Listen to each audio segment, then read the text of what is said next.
So to be clear, Mr. Trump has no financial relationships with any Russian oligarchs. That's what he said. That's what I said. That's obviously what our position is. I'm not aware of any of those activities. I have been called a surrogate at a time or two in that campaign, and I did not have communications with the Russians.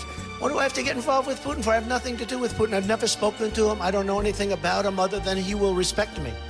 Russia, if you're listening, I hope you're able to find the 30,000 emails that are missing. So, it is political. You're a communist. No, Mr. Green. Communism is just a red herring. Like all members of the oldest profession, I'm a capitalist.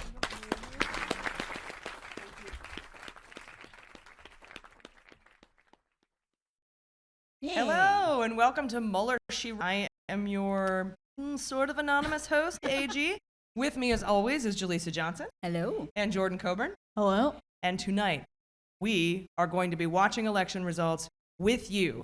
We are your companion, and as we all know, the first thing that I'm focused on tonight is the House of Representatives. And aside from the House and the Senate, we have a lot of different things up for grabs tonight. First of all, there are 36 governorships up for grabs. There are 35 Senate seats that are up for grabs. And of course, we have 435 House races that are up for grabs. So if we go right into the House, we've got a few early returns that we wanted to tell you about, because as you know, we need 23. We need to take 23 net seats in the House to gain control of the House. And of course, gaining control of the House means we get back the gavels, right, guys? Mm-hmm. So we can launch all the investigations that the Republicans were ignoring. Mm-hmm. And reopen. And reopen them. We can enforce the subpoena power they've been ignoring. And so it's very important to me that we take the House. Mm-hmm. And in my predictions for tonight are, I think we'll take the House. I don't think we'll take the Senate.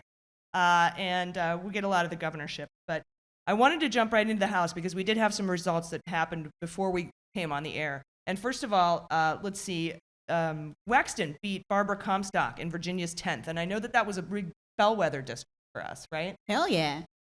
So that's really good. So that takes us down to 22 seats we need. And then we found out Donna Shalala beat Salazar in Florida in one of the southern districts. And she's the former Secretary of Health and Human Services for Clinton, under the Clinton administration. So she won. So we've picked up 2 seats. So we have 21 to go in the House. So I don't know. How you feeling? I'm feeling good. It's still early, but I haven't drank yet. I just realized that. I feel sober is what I'm feeling, but I do feel good. Yeah. We have 3 hours to go. So we're kind of pacing ourselves here. Yeah. I'm feeling very excited. All the projections are wavering as they do. It's kind of a little bit nerve-wracking, obviously. Only moments ago, maybe 20 minutes ago or so, 538 was reporting Dem numbers being up, and then our friend just came over a couple minutes ago and told us they're being projected as having gone down. I think it's going to be a big night of that over and over again. We do have some bad news coming out right now. CNN is projecting that Barr is going to beat Amy McGrath in Kentucky's 6th district. I do believe we have a graphic for that.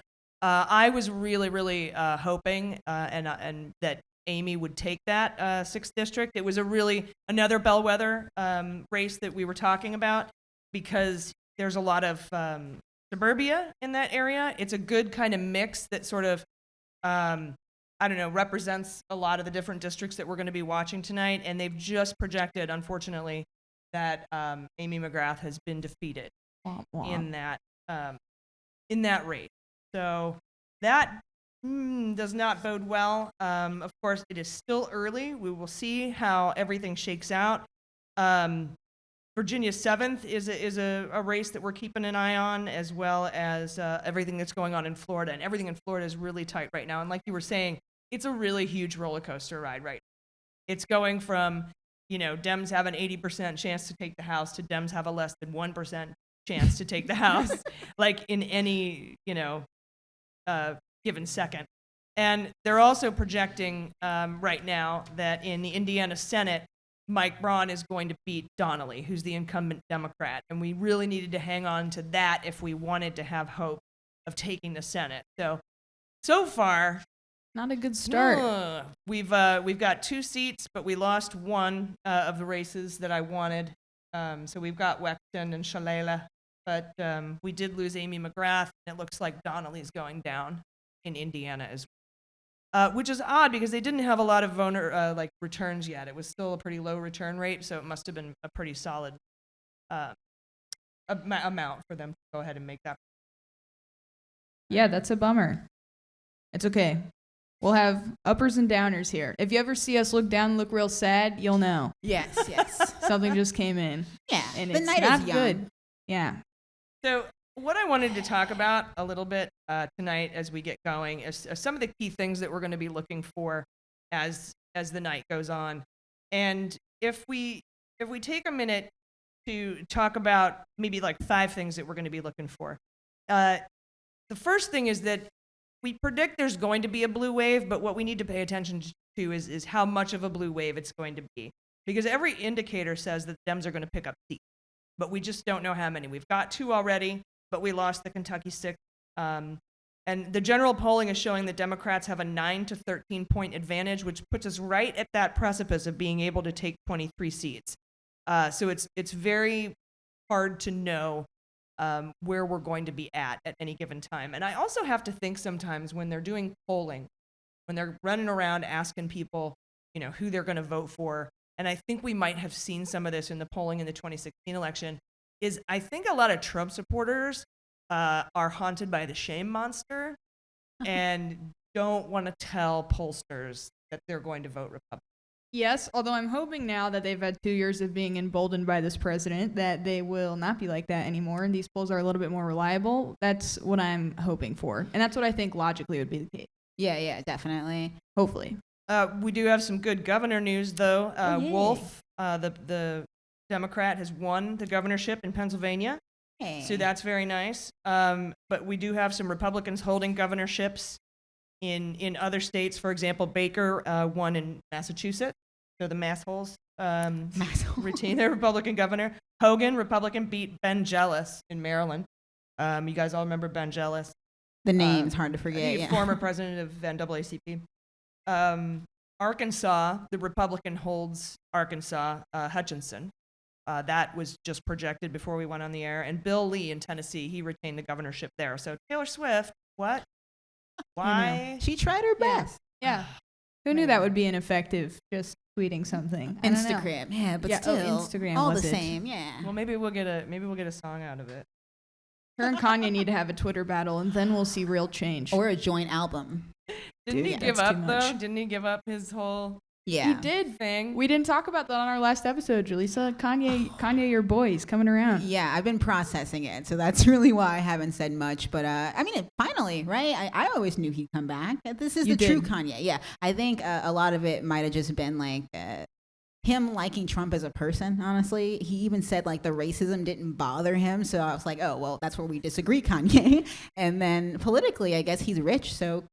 It's the new Kanye, but now he's kind of going back to the old. He's focusing on being creative and less political, so that's good. Yeah. Stick right. to what you know, man. Another Democrat has retained their Senate seat. That's Joe Manchin, if you want to call him a Democrat. So right now we're at 36 to 42, and 22 seats remain open in the Senate. So that's it. Manchin won. I would celebrate, but he's kind of a dick. So we're not going to talk too much about him. But as far as Kanye goes, I was just wondering, like, you always said you're like, I knew he'd come back. I knew he'd come back around. I was like, because I've been looking at Nate Silver and 538 all day. I'm like, I wonder what the over-under was on 538 that Kanye would come back to the fold. I hope they were not projecting that, because otherwise they're a pretty reputable news source. True. And they just projected, too, that Amy Klobuchar, the Minnesota State Senator, Democrat, she will retain her seat, too. She had a prominent role in the Kavanaugh hearings, if you remember. Mm-hmm. Nice, yeah. And was played excellently on Saturday Night Live by, I think it was, that was very good. I wonder how many people are keeping Kavanaugh in mind when they're voting, because I thought about it. It was 48%.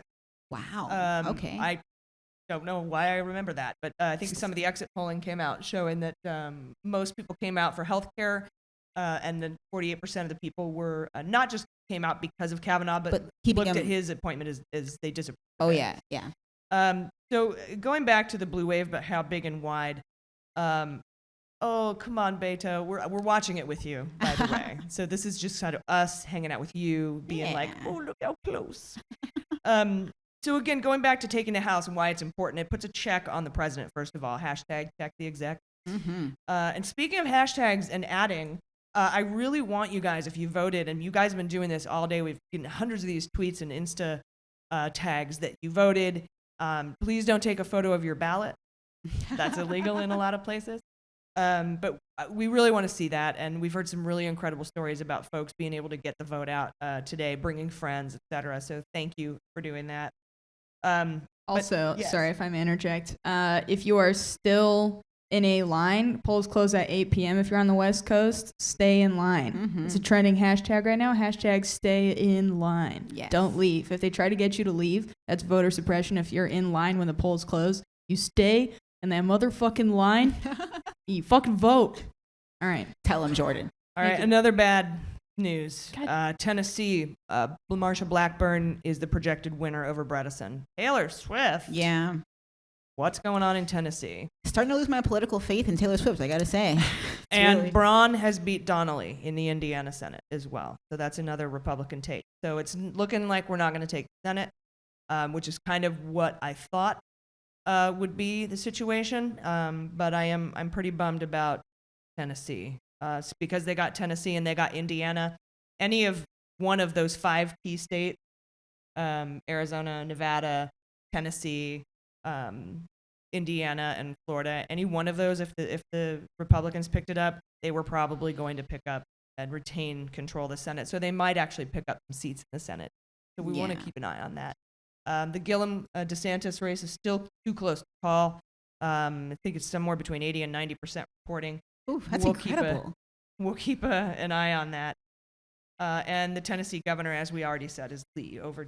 So, but again, back to the reason that taking the House is so important, and I still think we need 21 seats.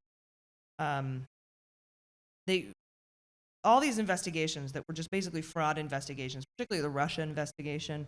I'm thinking of House Intel and House Judiciary Committees trying to subpoena and get records. For example, when Don Jr. said he didn't know who called him right after that meeting, between the 2 Goldstone calls, he was like, "Oh, it was a blocked number. I don't know who it was." And the Democrats wanted to say, "Well, let's go find out. Let's subpoena his phone records." And the Republicans who were in charge were like, "Nah. Well, we get the gavels back. We're going to subpoena those kind of things." And then Nadler from Judiciary can go in and get the Trump's tax record, for example. So I don't know. We'll see. Yeah, we won't have to see Nunez's face nearly as much. And that actually depends on another race, too. Oh, yeah. It's a big one. Yeah. I'm really excited to see what happens with Amar Campa-Najjar, personally, back in our neck of the woods. Yeah, that probably won't come out until pretty late. Yeah, it's going to be a while. Tim Kaine, the Democrat, we just found out, is retaining a Senate seat in Virginia. So we were expecting that. So that's not news. And neither is the New Mexico Senate. The Democrat won that one as well. Wow. Looks like Gillum is trailing DeSantis by 0.2. That's crazy. I'm excited. And it looked like a lot of votes still needed to come in from some really blue counties that have a lot of people in them. So Miami-Dade and Broward and those kind of southern counties. So hopefully there's enough meat on the bone there to be able to push them ahead. Enough beans. We were talking about the reason why early voting projections are typically red.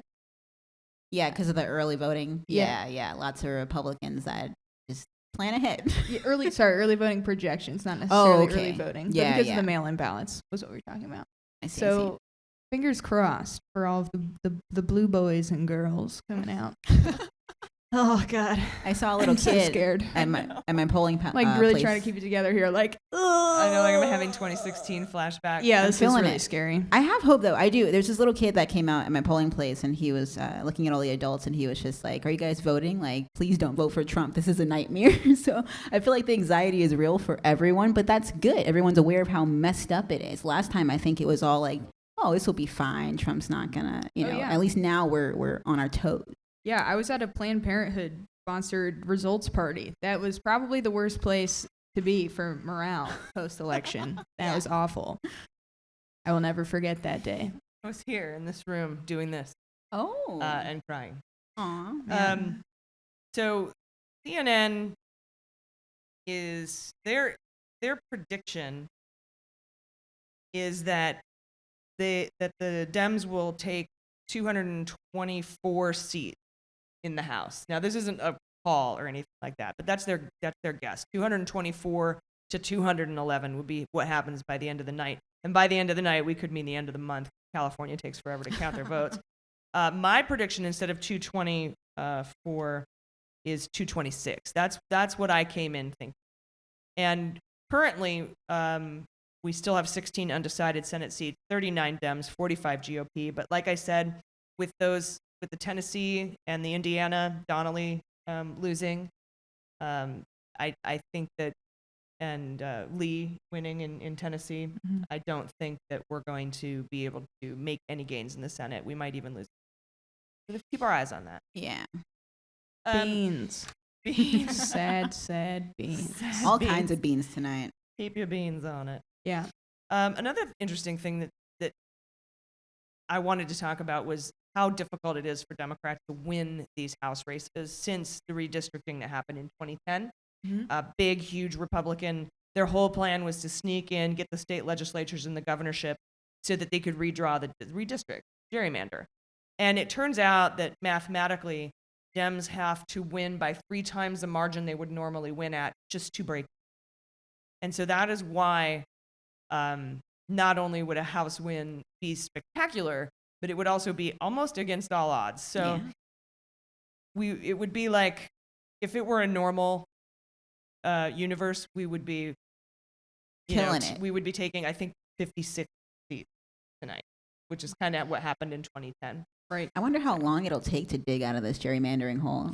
Well, we got to win some of these governorships. Yeah. So. Yeah, and then talking about shifting our focus over to state legislatures and governors, it's interesting and unfortunate that stuff has to get very, very bad before we start actually focusing on local elections. And that's really where it all starts and where we should all be starting. Totally. Yeah. That's there are so many people I know that voted for the first time ever in their lives today. Yeah, like on a middle-aged midterm people. election. Yeah. That's crazy.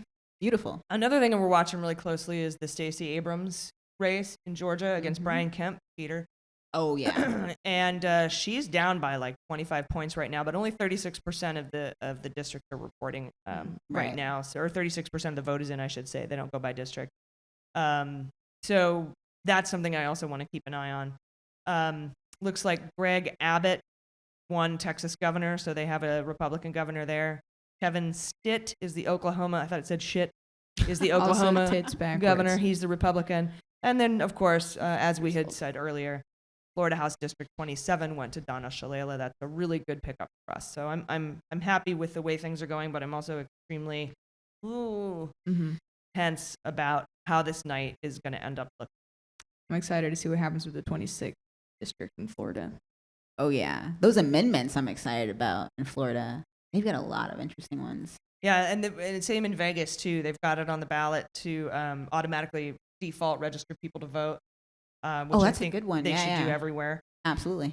And interesting, it's not normal for the Senate to go one way and the House to go the other way.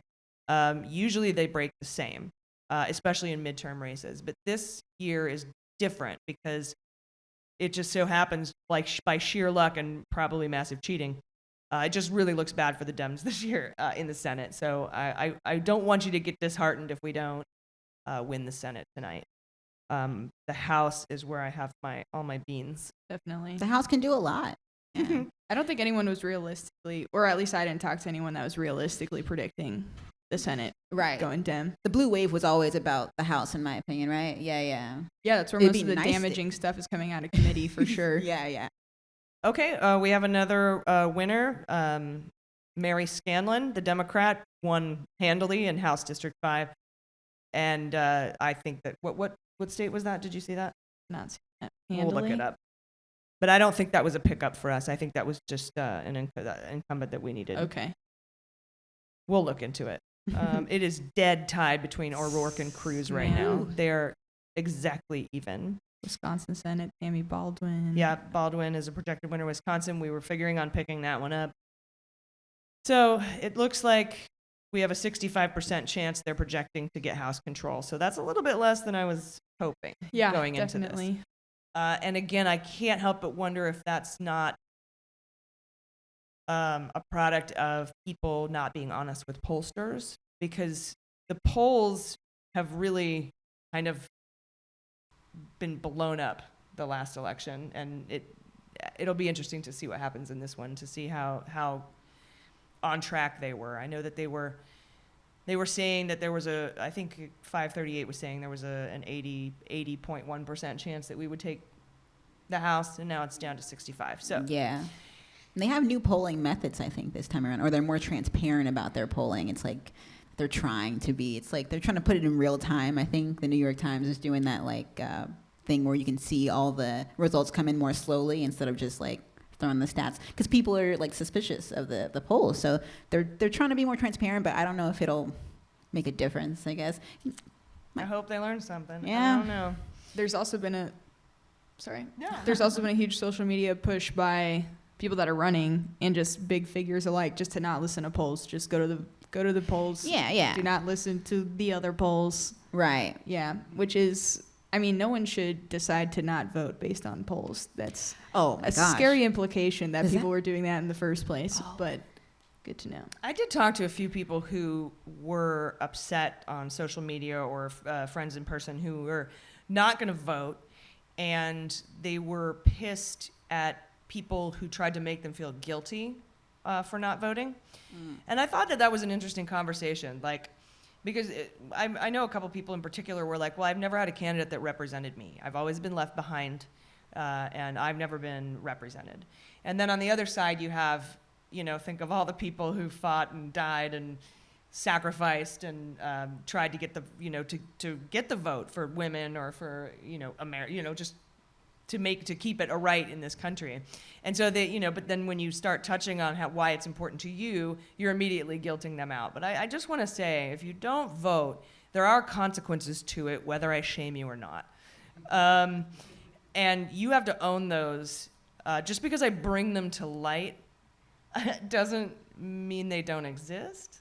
I agree. Yeah. I don't mean to be a dick or anything, but there's consequences to you not voting. I like to think of it as like an outbreak, like when people get vaccinated or they choose not to vaccinate their kids. You're not just doing it for the person that can't get the vaccination themselves. You're doing it because you don't want an outbreak. You don't want there to be anything that someone else, gets that ends up coming back to you, So even if you don't feel like it directly affects you now, or you're healthy, you're fine, someone else getting sick is going to fuck your shit up. So... Yeah, I also like the conversation we had a few weeks ago on one of our podcasts. I forget if it was a mini-sode or if it was a main episode, but we had a nice in-depth conversation. It was a mini-sode about why people don't come out and vote and trying to not shame them. Yeah. But exactly, just because shaming doesn't work ever. That's something we just know. No, it's like telling me to calm down. Yeah. It's just a bad idea. You got a hand coming to your face. I don't know why that took me so long to say that eloquent threat. Hand coming to your face. For emphasis, I like the draw. Yeah. But yeah, it definitely doesn't feel good to be scolded ever, and I think that's probably to a lot of the divisiveness in our country is to blame. Yeah, we got to find a way to reach out to people without making them feel shitty. Mm-hmm. Which I struggle with sometimes. Oh, 100%. Yeah, but it's 100%. Good to strive for. Because it requires empathy, and it's like, how do you have empathy with someone that you just so strongly and vehemently disagree with, think is toxic to our society at the current point in time? Yeah. To a degree. It's hard. Not their whole being. Just, just a part of them. Yeah, just a little toxic. Just a little toxic. Everyone's got a little toxicness in them. Mm-hmm. Toxicity. Like the System of a Down song. Hand to the face. Yes. Yeah. It's the only reason I know the song or the name is because of the song. There's a song about... Yeah. Sorry. Okay, we digress here. I didn't know that was a song. Yeah. System of a Down, man. Google it, dude. Is that the guy that's like, la, la, la, la? That guy? That guy. And the guy on my corner, yeah. Great. There's so many of those. That's true. And then there's a lot of those na na na na guys. 90s alternative. Guys. Yeah, those guys. Every band in the 90s. Then my mom took my cell phone, guys. Yeah. All those cell phones weren't around, I guess, when those guys were in their heydays. But yeah, Oh, Kristen Gillibrand got New York. I knew she would. Nice. Good. I know a lot of people don't like her, but whatever, I like her. Hey. So 38% is in Georgia, and Kemp is ahead by 21 points. Those early people, above though. Abrams. So we'll see how that shakes out. It's like, where do all of these Republican voters come from? I don't.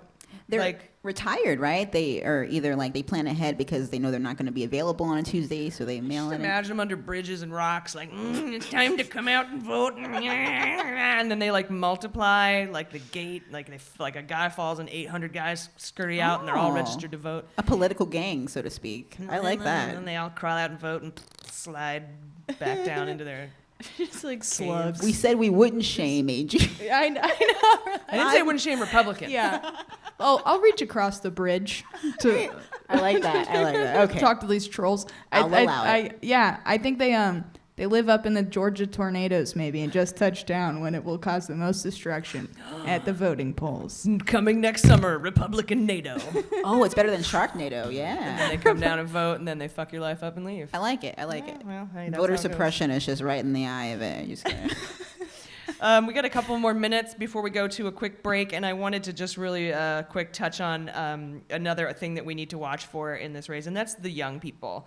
I've been harping on this. 18 to 29-year-olds never vote. I think the last election it was 17%. But here are some increases by state from early voting numbers, which really was encouraging to me. North Dakota, the increase in voters 18 to 29 was 2,745%. That's a number. Insane. Wow. Wyoming was 2,104%. Vermont, 1,087%. Wisconsin, 758%. Tennessee, 664. You failed. Like, who combated that increase to keep? I don't know. And then in Utah, 520%. New Jersey, 470%. Texas, 462%. Texas is close. It's neck and neck right now between Beto and Cruz. Nevada's up 409%. That's your home state there. Hey. Yes. And Indiana, 383%. But we also know what happened in Indiana. So we're It's a lot of early in the turnout. night. We've got a lot left to go. It could come down, as we feared, to California. And California, of course, can take days, weeks, sometimes months to get their results back. So welcome to Election Night Live. Have your wine ready. We'll be right back.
Welcome back to Mueller, She Wrote, Election Night Live.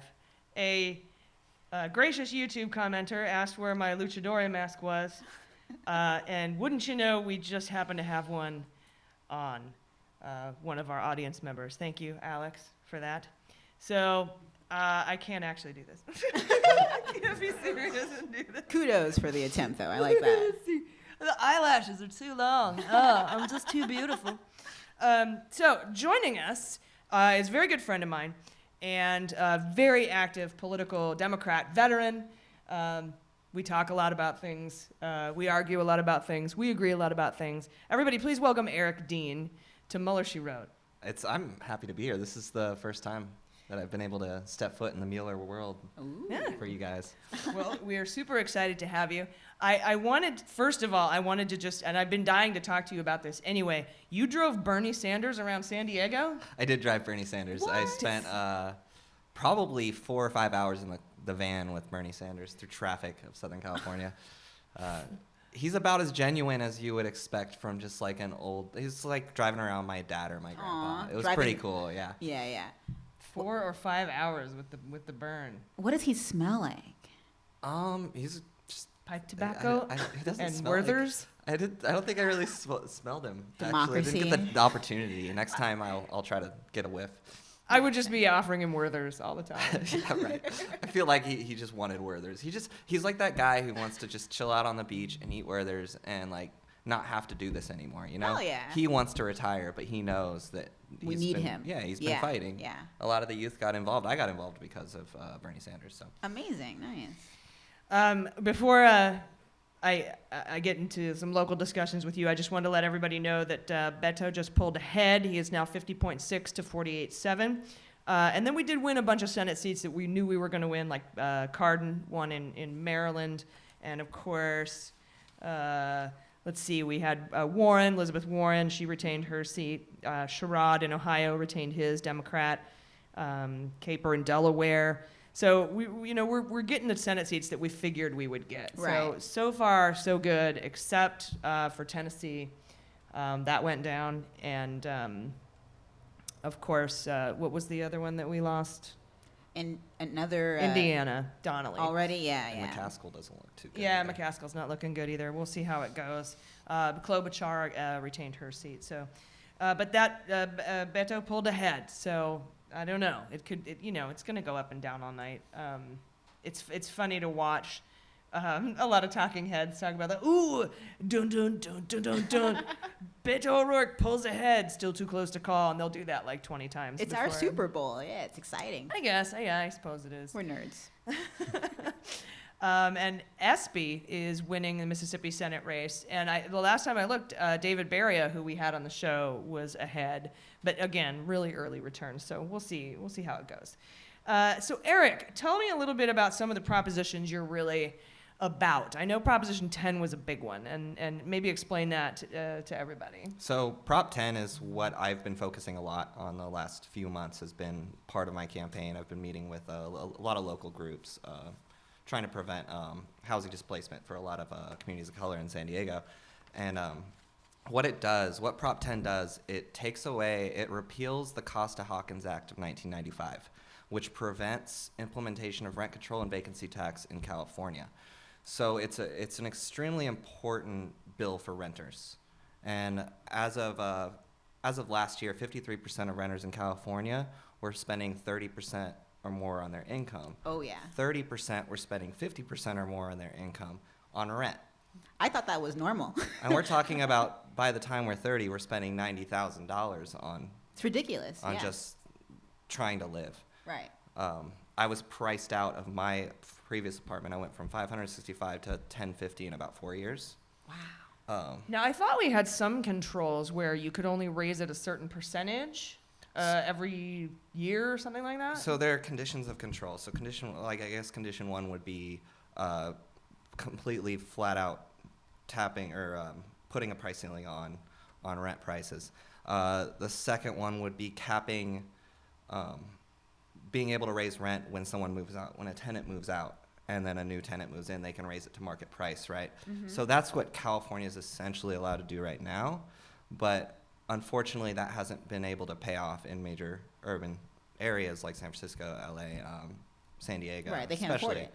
No one can afford to live here, and unfortunately, no one's able to save money because what they're spending on rent to move into that secondary part of life of owning a home and starting a family. So you're seeing a lot of families getting started at apartment buildings that are about the same price as a mortgage in California, where, I pay $1,750 for a 1-bedroom.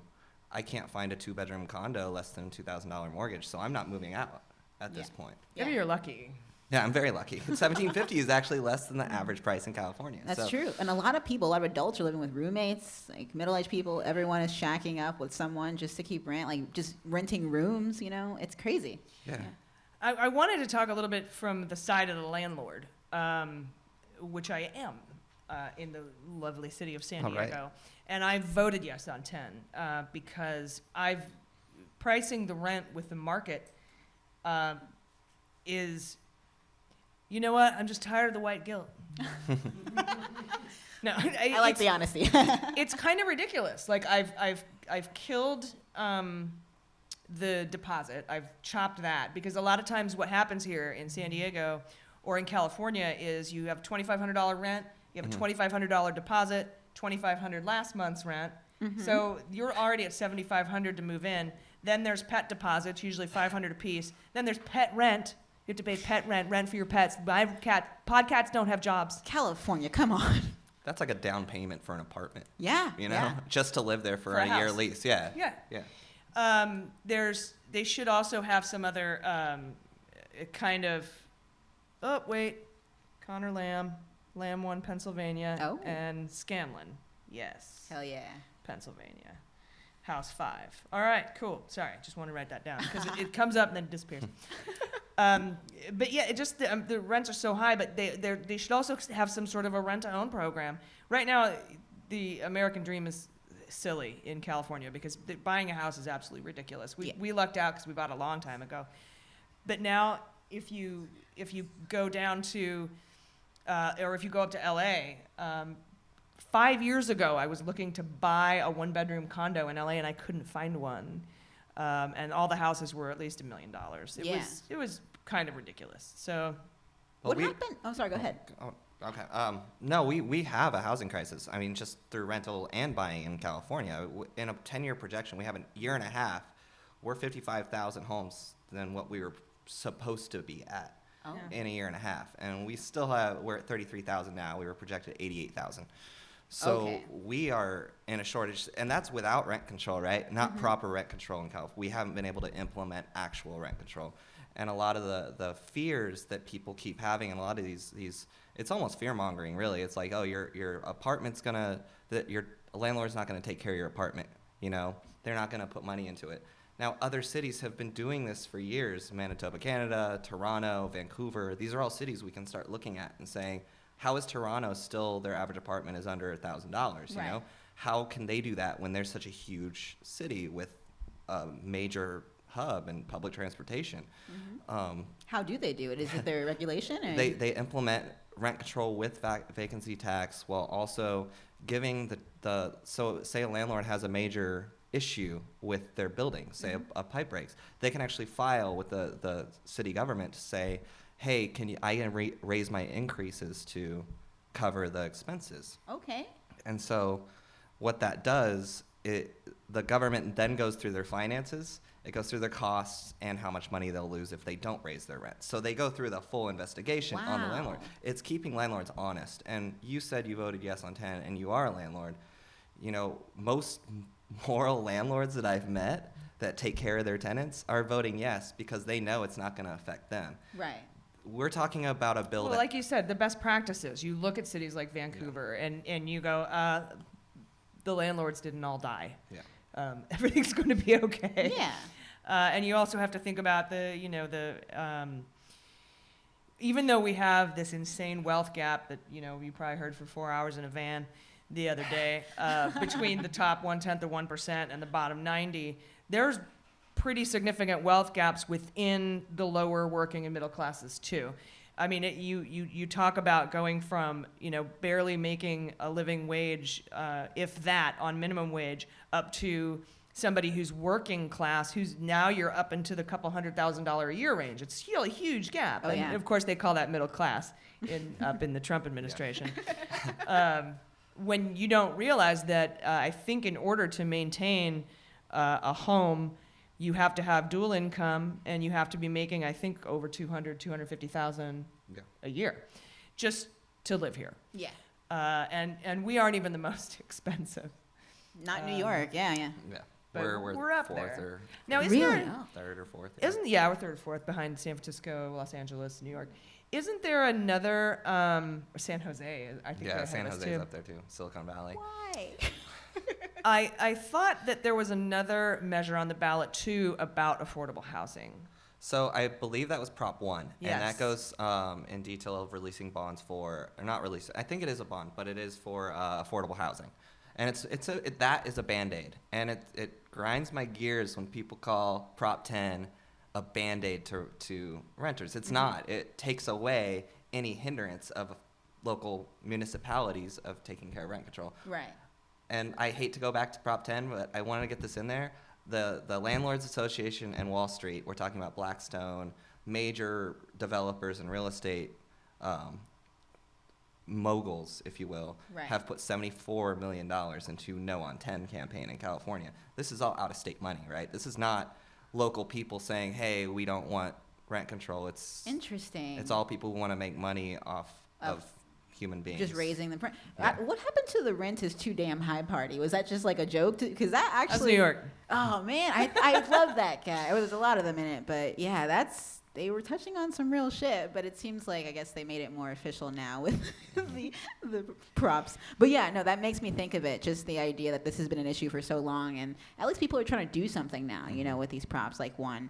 So Well, yeah. we were talking about youth vote and getting the youth out. I feel like propositions are a really good way of getting the youth vote out. Not necessarily, I'm going to sell you this person, but I'm going to sell you this idea of, look at what marijuana did. Well, they do that with minimum wage Yeah. in states. There's a couple of states where we have House seats up for grabs where they have minimum wage on the ballot, and you're like, aha, what a good idea. Exactly. Because yes, you're going to go out and vote to give yourself a raise. I'm sorry, a livable wage. I hate when they frame it like that. Oh, you're going to go out, kid's going to vote and give yourself a raise. Oh, to a big $12 an hour. Thanks. Yeah, big bonus. But yeah, those kind of things also bring people out to the polls. And like you said, the marijuana measures also did. And before I switch over and start talking to you about free agency, which you and I had a conversation about, I just wanted to go over some of the other things that were happening in the background here.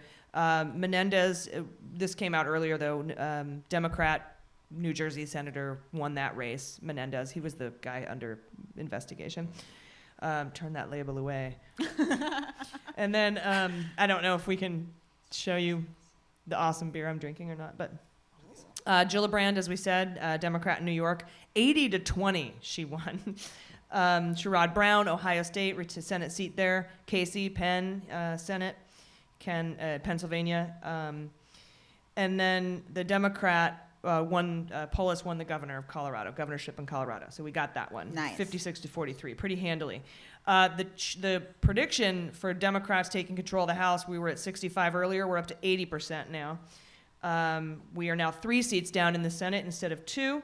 Beto and Cruz are 49.8 for Cruz, 49.6 for Beto, with 73% in. I can't even believe it's that close. And I've kind of been telling people, like, all right, first of all, there's good things on both sides. There's good people on both sides.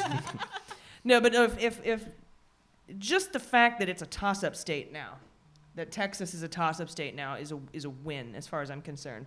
And if Beto doesn't win, kind of frees him up for 2020. Oh yeah. He's cute. And then Frees him up in a lot of ways, I guess. I hit the hard issues. I should put the luchador mask back on. And then, of course, Pritzker, Democrat, won governor of Illinois, so we got that one. Mm-hmm. And Kelly is ahead of in the Kansas governor race. Remember that piece of shit? 51-41, but there's only a little bit reporting, so I don't want to get too excited about that. I kind of feel weird talking about that. And Scott is ahead of Nelson right now by, less than 1.2% in Florida. Anyway, you and I had a conversation, and I wanted to get you in on this too, a while back about how there were a lot of disenfranchised Democrats in the 2016 election, mostly from the primary race, and then we have a whole ton of independent voters that we've always had, and then of course we have the people who don't vote, who, as I think Michael Moore said the other night, they kind of run this country by not voting. They're the biggest party. Yeah. And I wanted to touch on something that you and I had talked about, which I was referring to them as free agents, and now it's up to it's up to the performance of these politicians to earn the votes of these free agents. Did you remember that? Yeah, absolutely. Conversation? I do remember that conversation. Yes. Also, well, with that, I mean, AOC, Alexandria Ocasio-Cortez, who actually won her race, is now the youngest woman in Congress ever. Nice. Hell yeah. We call her AOC now? AOC. All right. She's in. She officially won. I don't know if you guys mentioned that already, so congrats. It's been a lot of names. Yeah, I remember that one. No, that one didn't That's come up. awesome. Yeah, yeah. But she said it best. She said, you're not going to convert red to blue. You're going to convert non-voters to blue, and reach out. The youth votes that you tallied off, those are all new voters. Oh, yeah. They weren't a lot of them were under 30 in the last election, are now over 30, and then who were under 18, who are now 19. Look, I mean, those numbers right there are, they might not translate to a lot tonight. And I'm putting this in my head because I don't want to just be devastated at the end of the night. Right. I hate to be like that. I don't want to put too much hope into things. I'm nervous, right? But those youth voters are just going to grow in 2020. It's just going to be even higher, and that's a general election. So you're going to get even bigger turnout. I mean, you saw line. Concerns me is just the access to voting at this point. Oh, yeah. Yeah, the suppression is real. Yeah, we were talking about three major points for voter suppression that were kind of, there's a million across the country, but stand out. Outstanding voter suppression. And the award goes to Brian Kemp. Voted most suppressed. In Georgia. And then the debacle with Dodge City in Kansas, where they had one polling location and they moved it a mile outside of town miles outside of town, a mile away from the nearest bus stop. Then we had North Dakota and the indigenous people there being told you have to have an address on your ID or you can't vote. And as we know, on the reservation, they've had P.O. boxes for years. They don't have street names. They don't have house numbers. They have a P.O. box, and it's been fine up until this point.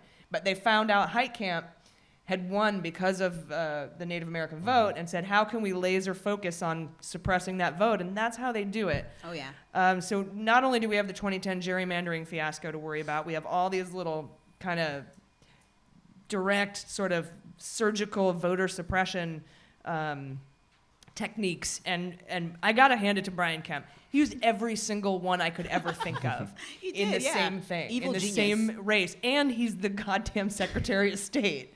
It's crazy. He's in charge of the race he's running. I'm a big fan of calling it what it is. It's straight racism. Look at North Dakota. They're aiming straight at the indigenous people that just went through a 1.5-year long fight trying to prevent pipelines going through their land.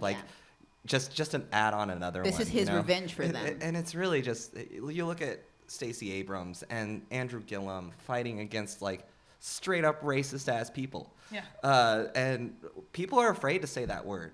I feel like people are really afraid to say this person is a racist. Right. Well, there's still a lot of folks who feel that, and just to play devil's advocate here, we were talking a little bit earlier about the way to get people to vote is not to shame them into it. Shaming anyone into anything never works. Yeah. And so calling someone now, if they're already elected and they're doing these things, yes, but trying to come together as a group of peasant class people to rise up against the rich mofos. Yeah. Yes, they're racist, but why? Because they've been scared into being, or whatever. They're afraid of losing power too. But I also don't want to patronize. But it's hard to. It's kind of hard to build a coalition of the willing, to borrow a phrase from a jackass, to sort of rise up against the real problem, which is the distribution. The top, yeah. I totally agree with that. I feel like they are racist. But a though. racist is a racist. Yeah, you're right about that. You can't be like, oh no, you're not. I There's know you're not. There are other ways to say it, and that's why I love going to Bernie rallies and listening to him talk. Yeah. Because he just straight up says, like, screw the Republicans and screw the people who support their policies, Right. including Democrats. Like, Yeah. stop with the corporatist stuff. Like, let's focus on the people, and that's what really sold me. A lot of racists also don't think they are racist. So like AJ was saying, even if they are, coming to them and saying you're a racist will scare them away. But you're right. It's like you have to address it to fix it. But I guess it's like we're in that moment where we're trying to figure out how to address it. Like rapists don't want to be called rapists, but they are sometimes. So it's and it's hard to, right? Because I saw W. Kamau Bell went on and he hung out at a KKK rally and he's talking to this guy in the KKK and he's like, why don't you like black people? And he's like, they're mongrels. And they're like really like the most racist language I could ever possibly say. And so he asked him, he's like, how come, like, how did you become so racist? And he's like, I'm not racist. And you're like, holy, what is then? Like, what? That's how they feel. That's the documentaries. They all show it. Like if you don't believe you're an evil person or doing evil things, then. CNN is with me now. 226. They're projecting 226 House seats. That's your number. To be taken. That's my magic number. I'm excited about it. So we're going to, in a couple minutes here, we're going to take another break, and then we're going to bring the architect to put some beans on it. Dallas McLaughlin will be joining us. And I say architect with all the due respect that is due.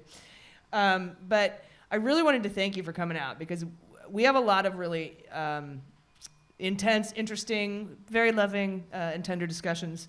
But I really wanted you to come out here and talk specifically about Prop 10, but also about, just before we go, can you talk about how the local elections, where they fit in with national elections, why they're important? I'll give one really good example that from North Carolina, Governor Roy Cooper out there, Democrat, he wrote an executive order mimicking California's bill that makes it less emissions by a certain time, right? Okay. So he could only get away with 40% by 2024 or whatever, but that's still, how local elections can influence mass changes across the country, especially California. I mean, California is so big. We have, if it's not like, okay, you don't have to look at California as we need to change everyone into California, but we can look at California and say, look at the data that we have pulled from this bill that passed. What can we learn from that and make it better? The numbers. Look at, we were talking about North Dakota. They're also the only state public banking system in the U.S.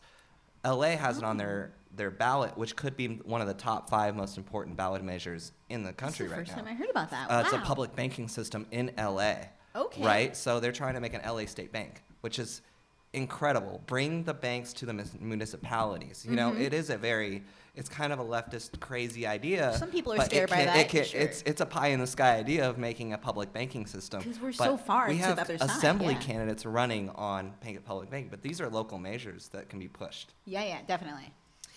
All right, guys, we're going to be back really shortly. I just wanted to let you know that before we head to the break, they have now projected the Democratic control of the House. The likelihood is up to 85% now. So I know we've had some bad luck in the Senate, but please keep your chins up, have a glass of wine. We'll be back in 3 minutes. I'm AG.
Hello, welcome back to Mueller, She Wrote, Election Night Live. I am your sort of anonymous host, AG.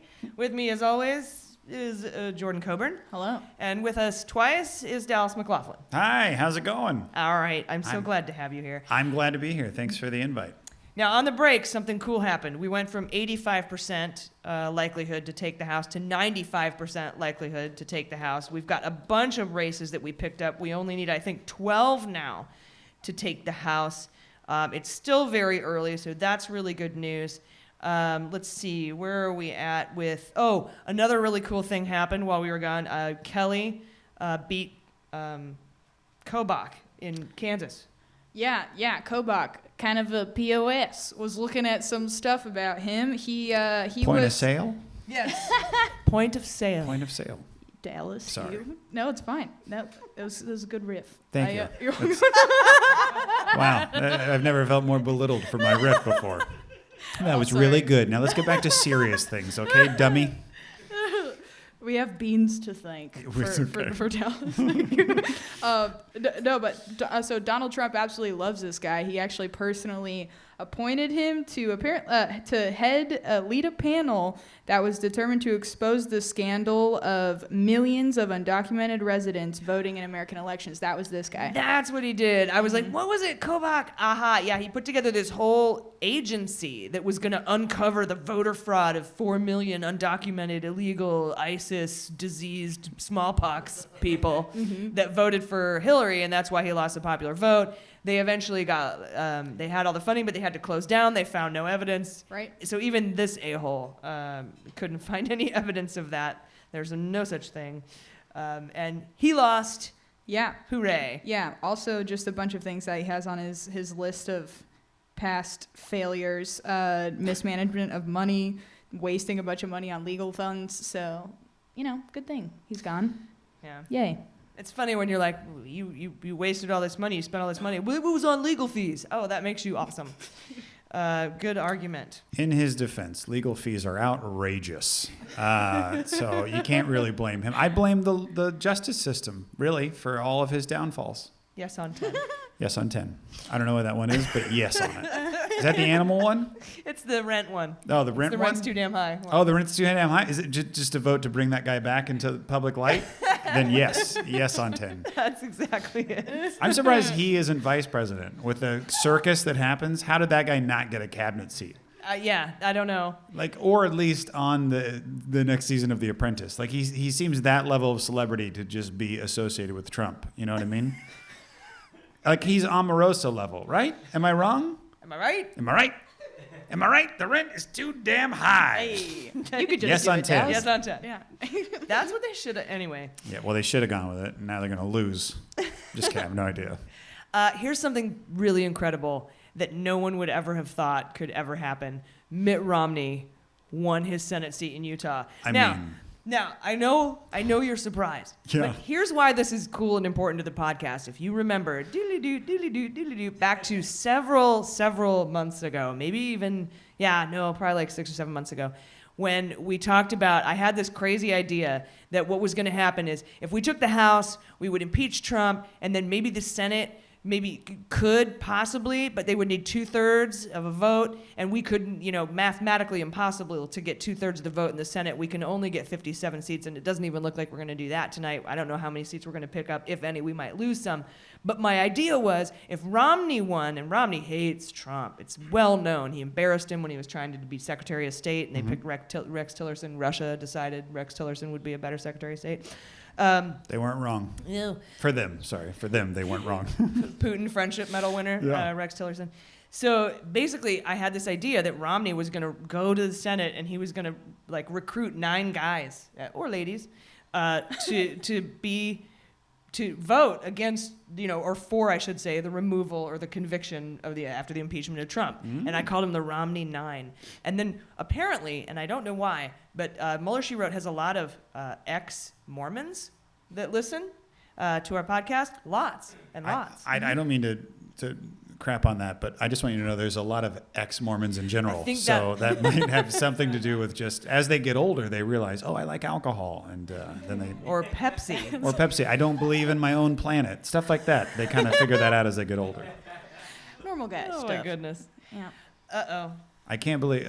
oh, man. Ken Kramer. He finally... Is that projected? Oh, it's Kevin Kramer. Sorry. Kramer is projected to beat Heitkamp.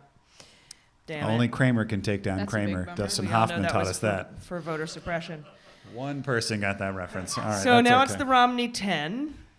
And he's going to have to recruit all these senators to vote to impeach Trump.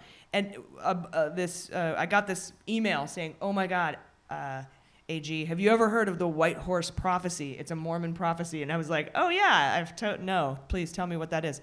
And he goes, okay, here's what it is. Somebody wrote, probably Joseph Smith said, a Mormon will come riding into the Capitol from the west on a white horse, and the Constitution and democracy will be hanging by a thread, and this Mormon will save the democracy and the Constitution and save the United States of America. And I was like, holy shit, we have to make this real. You guys, we're a step closer. Romney just won in Utah. It's the Romney 12 now, I think, now. as minutes go on. Well, that's how quickly Mormons multiply. Do you think that, are you weirded out that you're at a point right now where you're hoping for Mitt Romney? Well, the other guy was a shitbag, too. So, and the Democrat he was running against, by the way, no chance that the Democrat's going to pick up Utah. There's just no way. Oh, no, there's no way. Unless they change the name of Democrat to Republican. Yeah, there's not a chance in Utah. Despite the increase in young voter turnout in Utah by 520%. Right. Again, all the young people are Mormons, though. If you haven't, they just keep procreating. If you haven't been to Utah, I was just in Provo for 3 days. So the 520% increase is just based on procreation? It's just because the kids, they keep having kids. Young I was in Republicans. Provo recently and for 3 days, and let me tell you, it's like that show Picket Fences. Remember Picket Fences, where you just drove into a town and there was a weird wind that went through the whole town and it was scary and you didn't know. Gila Bend. There you go. So that's what Provo's weird. I went into Provo and I forget it. No, what? I have no problem with Mormons are fine, I guess, but it's just weird when you go into a place and you're like, hey, can I get a beer? And they say no, and then you go, why? And they're like, well, because we're within 500 feet of a temple. I'm like, holy God, thank God I grew up as a Catholic where they gave you beer and they called it, what did they call it when they give you a cracker and a beer? Communion. They call it communion. They made up a reason to drink in church. They're like, yeah, it's the blood of Christ, whatever. Just drink it and shut up. And here's a cracker to wash it down or whatever. I don't take the edge off. Take the edge off. They're projecting now that the Republicans will retain control of the Senate. Again, Not a surprise. out right now, they will retain control of the Senate. But I was expecting that, so I'm not sad. I mean, I'm sad, but I'm not surprised. Now, Dallas, while I have you here, Oh, yeah, I'm here. first of all, thank you so much for gifting us with Put Some Beans on It. Well, in a recent poll you guys ran, it was the least favorite catchphrase from your show, so I'm not sure if you should be thanking me or just going, oh, man, it's too bad that this was... You gave can't us the listen fourth to the best. polls. If tonight is any indication. Right now, we're calling it for that least favorite phrase of "put some beans on it" in Utah specifically. Yeah, but hey, listen, I'm happy that you have it and someone's using it. I did that bit recently at a place, and it could have been a year ago, but I did it and it totally failed. That whole bit. And then somebody was said, because no one knows who Larry the Cable Guy is anymore, or Jeff Foxworthy or whatever. So, oh no, they just projected it? Are they projecting it? Yep. God, prepare yourselves, listeners. This is a bad one. They are projecting Ted Cruz will win the Senate seat in Texas. And at least they have Sarah Huckabee Sanders on here to talk about it. Thank God we get to listen to whatever she has to say. Yeah, what the... Hey, you know what I got you? Ted Cruz is a good American, and him and my dad, they go fishing, and they high-five each other whole bunches, and they give each other back rubs, and that's pure Americana. It's just back rubs and taking motorcycle rides through the mountains together. My daddy and Mr. Teddy Cruz, they love just getting in the bathtub together and cleaning each other off after a hard day of fishing and drinking Lone Star beer, because that's what real Americanas do. You know what I mean? That's me. I'm Sarah Huckabee Sanders. One of my favorite things about you is the lengths that your bits are. Sorry. I really hate her, so... No. But it's not her fault. It's not her fault. I can't blame her. She's Mormon. It's absolutely her fault. Is she Mormon? No, but you could just say that. But it made sense to you for 2 seconds, didn't it? You're did. like, oh, yeah, well, she's Mormon. I Absolutely. get it now. Yeah. Look at those pearls. And if you are a Mormon listening, then I apologize. But you know what you're doing. I don't She does have a pearl necklace on. Yeah, I don't know if Mormon pearls are a thing, but... Pearl neck? My daddy said pearl necklace. No. All right, forget it. We won't go there. Yes, All yes. Right. This is awful. Yeah. It's well, bad. but it was expected. I mean, right? I mean, people honestly expected him not to win, because you even Did said... you really? Oh, yeah, he was trailing in you the even polls. just mentioned to me during the break that you were the thought process is he'll lose this and then eventually run for president. Right. That's yeah, what I think that's a lot of people were positive, I assuming guess. was going to happen. I don't think he'll win against Trump. I don't think it can be a Trump versus... If he can't take down Ted Cruz, that's like playing Mike Tyson's Punch-Out and not being able to get to E. Like, if you can't beat E. Honda, you're not going to beat Mike Tyson. And Ted Cruz is E. Honda. So I'm just... And I hate that I said Somebody Trump's over like there's Mike Tyson, but... Listen, you play the game and then get back to me. That was a great reference. It was a Yeah. hope. It was a very good. Also, though, like to beat him in Texas, that makes sense because that's what Texas is. You know, they see that election as a referendum on Texas as a whole. Yeah. I was just there, and there were literally picket signs that didn't even have any candidate's name on it. It was just keep Texas red, and that's it. That's all they don't see candidates. They see just Texas. That's all. But if he runs for president, you get all the other 49 states in there. Well, I hope. I mean, it would be cool to have a candidate like Beto, because I don't know who else the Democrats are going to run. No offense. I mean, Cory Booker's not going to win, and I don't know past that who's going to run. Elizabeth Warren. Come on, you're joking with that. Right now, the person leading in the polls by considerable amounts is Joe Biden. Yeah, well, cool. Grandpa wants to run, and maybe he'll pull like a William Henry Harrison and die in the first 6 months from pneumonia or something, and then you get whoever his VP is, which could be Beto. That would be fun. Maybe he could do that or something. I just don't see what the Democrats' plan is for president. Also, I'm a Trump supporter, so I don't. I'm just kidding. That's a total joke. But anyway, I like Beto a lot. He's a great candidate. He reminds me a lot of Ron Paul, which I know a lot of people don't like, but I love Ron Paul. Oh, thank you. I got to switch my hats. This was signed by Joseph Smith, who... Hey, my name is Sarah Huckabee Sanders. Why does she have a southern Why does she have accent? and a beard? But she does have a beard. She has a Michelle beard. Wolf pointed that out pretty poignantly. Yeah.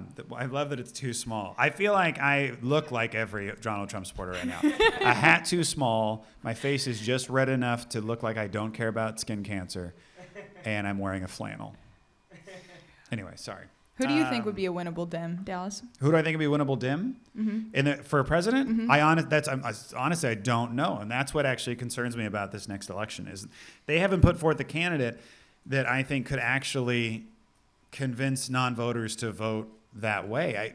I like Cory Booker a lot. It's about convincing the non-voters It's about to vote. convincing. Oh yeah. Listen, I'm almost 25. There's no way you're gonna change my mind now from what I believe in. It's a thing that almost never happens.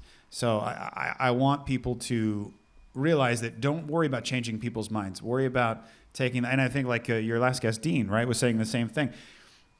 It's all about getting the people who don't know how to vote your way, not the people who are voting the other way and make them go the other. It's never going to happen. So if you can get a lot of the people who don't know how to vote to go after a Dem candidate that's going to really draw unification, and Beto's that guy. I just don't know if he's going to run on inexperience. You know, he just doesn't have a ton of experience. I know Trump won that way, but listen, Trump's an outlier. He's also a liar and an outlander. If you cut off his head, it's the only way to kill him. And he is Highlander, sorry, whatever. He's a Highlander, Outlander. What's Outlander? Isn't that show on Showtime? Yeah, there's no... The sex show on Showtime? Yeah, but it's not like there can be only one. Yes, the L Outlander, word. right? Yeah.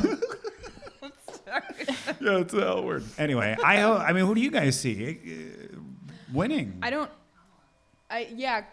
think Kamala would fit the times right now and what the I can't even say resurgence because women of color voting and participation in politics, you know, they've been so disenfranchised this whole time. It's never been there. But I'm hoping now there's an awakening and not even an awakening. I know they know what's up, but just like a fucking push, understanding how important it is for them to come out and vote. But that was the sad thing about Beto. Why I was feeling hopeful is because so many early young voters came out. But it just turns out, I guess, that it wasn't enough, or a lot of those were Republicans, which could definitely be the case. You can't underestimate, you know, people always say the young voters come out and so we're going to swing it to the Democrats, but you can't underestimate how many young Republicans are out there as well. And that's what people tend to forget. And it's unfortunate because we're all raised by our parents. I mean, my mom was a Republican. I was raised to be a Republican. And I was until just about a year ago. And that's not to say that I changed because I was tired of trying to make up excuses for why the Republican Party was the way they were. And we used to stand for something. We used to stand for ideals. We used to stand for things that mattered, that were important.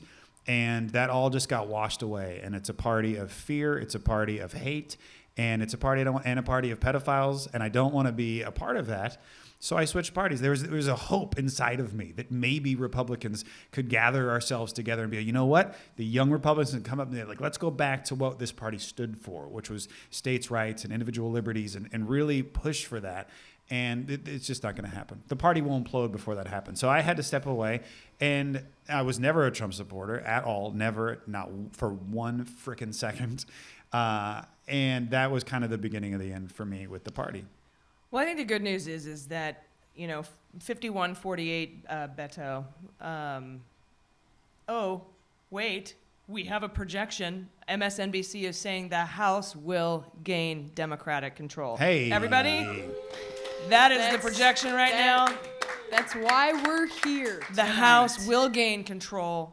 The Democrats will. And we had made, you know, in any other election year, it would be 80-20 Democrat would lose in Texas, in a place like Texas. Oh, yeah. The fact that it is a toss-up now, and we are taking back control of the House, that is the number one reason that I'm here tonight, because I had just written down while you were talking that they're projecting. While you were talking... She has like an essay written down while you were talking. I wrote 3 pages. About your transition.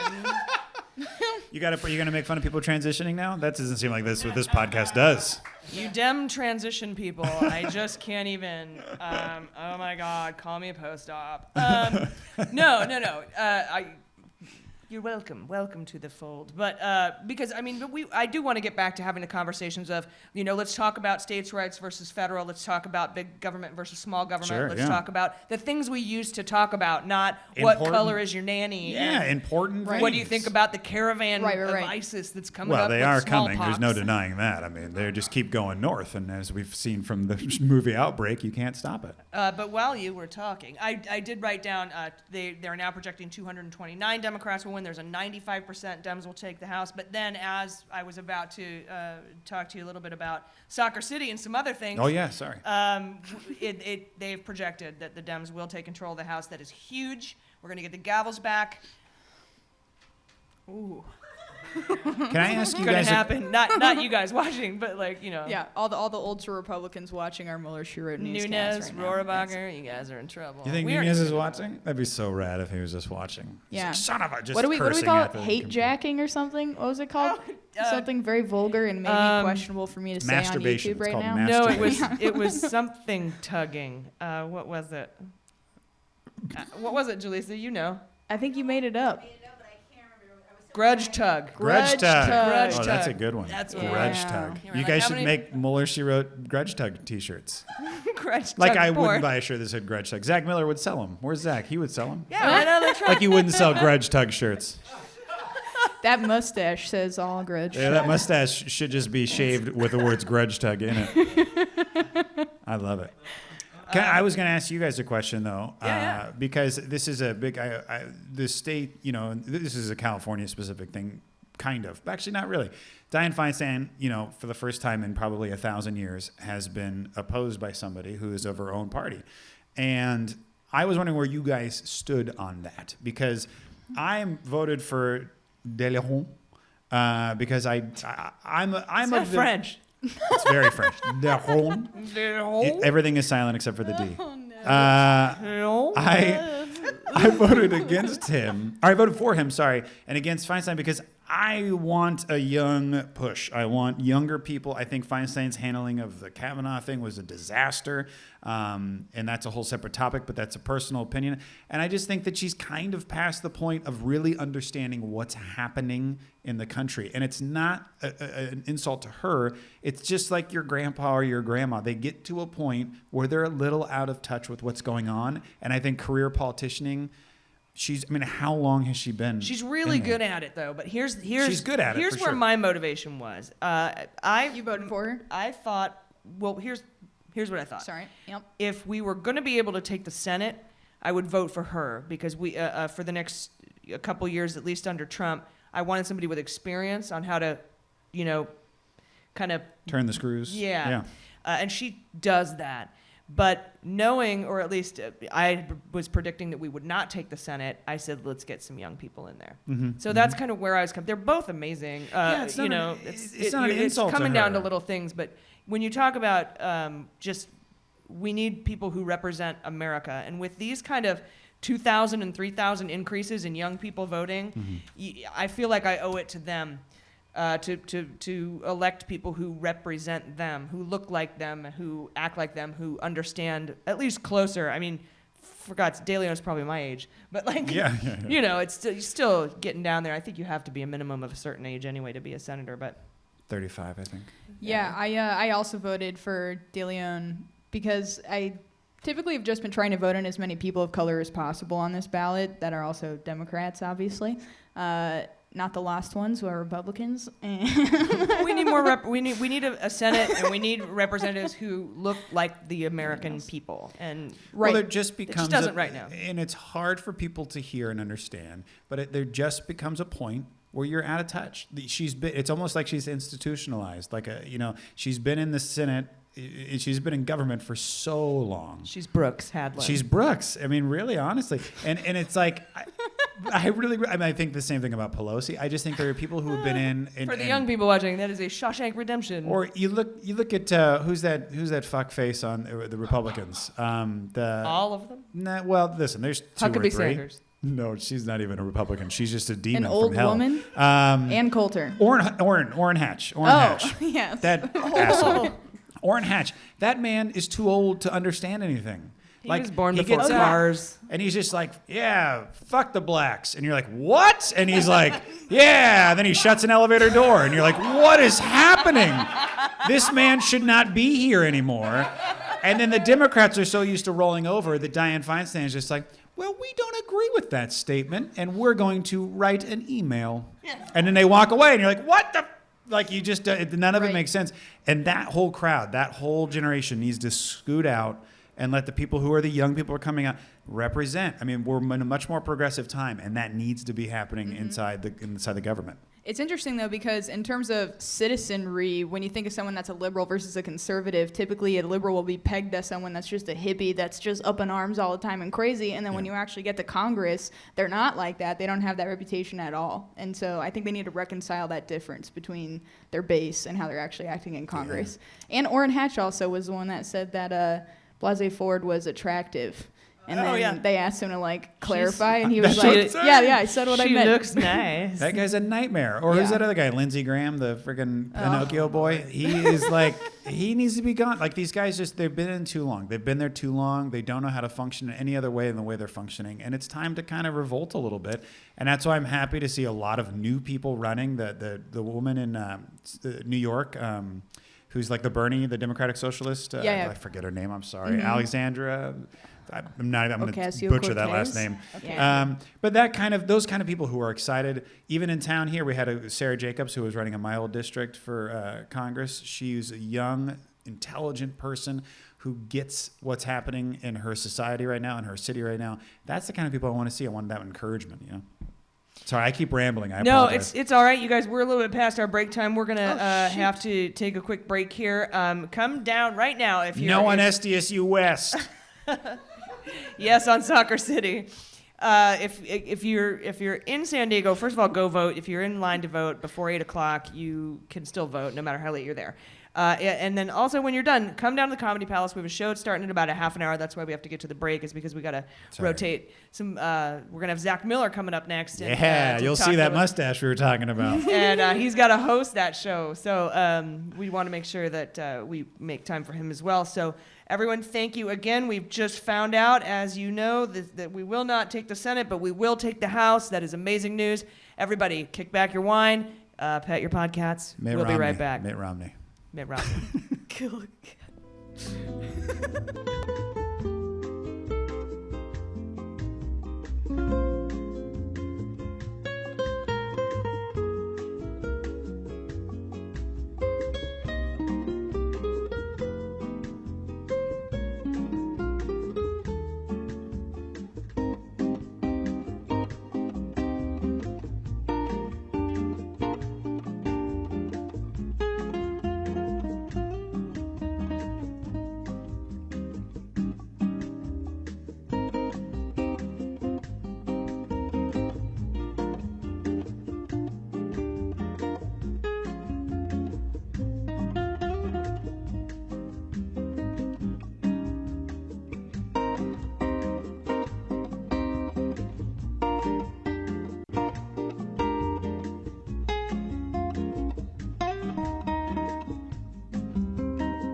Oh, hey guys. What's up? I'm not AG, obviously. I'm one of your hosts, Jaleesa Johnson, and with me, as always, is Jordan Coburn. Hello. And with us today is Zach Miller. Yay. Yeah, and we've been given free reign pretty much while AG's away doing adult things. Yeah, Mom is gone. Yeah, the kids are Mama? AG used to do a joke about hooks in her back and like that type of sex, like freaky sex where you hang people from hooks and backs. I've heard this story. This is accurate. So when you said adult stuff, the first image that came to my mind was AG hung from a thing flinging paint at some 22-year-old Peruvian dude. That's fair. That's fair. Very mysterious lady. Yeah. She's really trusting us to be completely not in this room right now, just letting us say absolutely whatever we want. Yes. She's watching. Right. We're live on the internet. She's on the patio right now, sipping a Michelob. Check us do, out. What up, AG? I do have political things to talk about. We have a limited amount of time for this window. Yes, thank you. So, yeah, we got Crow from Colorado. He won. We just heard about that. That's no shocker for the stoners out there, but still cool. And we also had a couple others, but they moved on already. So we will too. We want to talk about Jews. Which only a black woman could say like that and it not be offensive. I do relate to the Jewish community. The struggle is real for both of us. Right? And on that note, Jordan. Yes, hello, I'm Jordan. I am half Jew. Those are my credits in this conversation. Word. Moving on to Zach. I am the Steel City Jew. Oh. So I'll be the most credited Jew at this table right now. Okay, okay. I'm a bar mitzvah. I like that. I sang the trope. Yeah, and on a serious note, with that in mind, we did want to touch a bit on the synagogue shooting recently, and just the rise of anti-Semitism in America and the nation, or America and the nation. Yeah, I'm 2 drinks in. So the world, it's like kind of a wave all over. We were talking about that before, like with Israel and all that. And did you want to touch on that a bit, Jordan? Yeah, I mean, I think we can just kick it off maybe. So Zach, our guest, actually has a really close and personal connection to the site that the shooting happened at. So I want to pass it over to Zach maybe to talk a little bit about it. So I said I have the Steel City Jew tattooed on my arm, which was something that just happened drunk in Vegas. But the Steel City is Pittsburgh. I'm from Squirrel Hill, which is the neighborhood where Tree of Life is. I didn't know that. Wow. And I attended, that was not my synagogue. I went to Temple Sinai. But I went to a lot of bar mitzvahs for friends at Tree of Life. I've certainly been there, walked past it hundreds of times. It was a big part of the community. I knew family members of victims.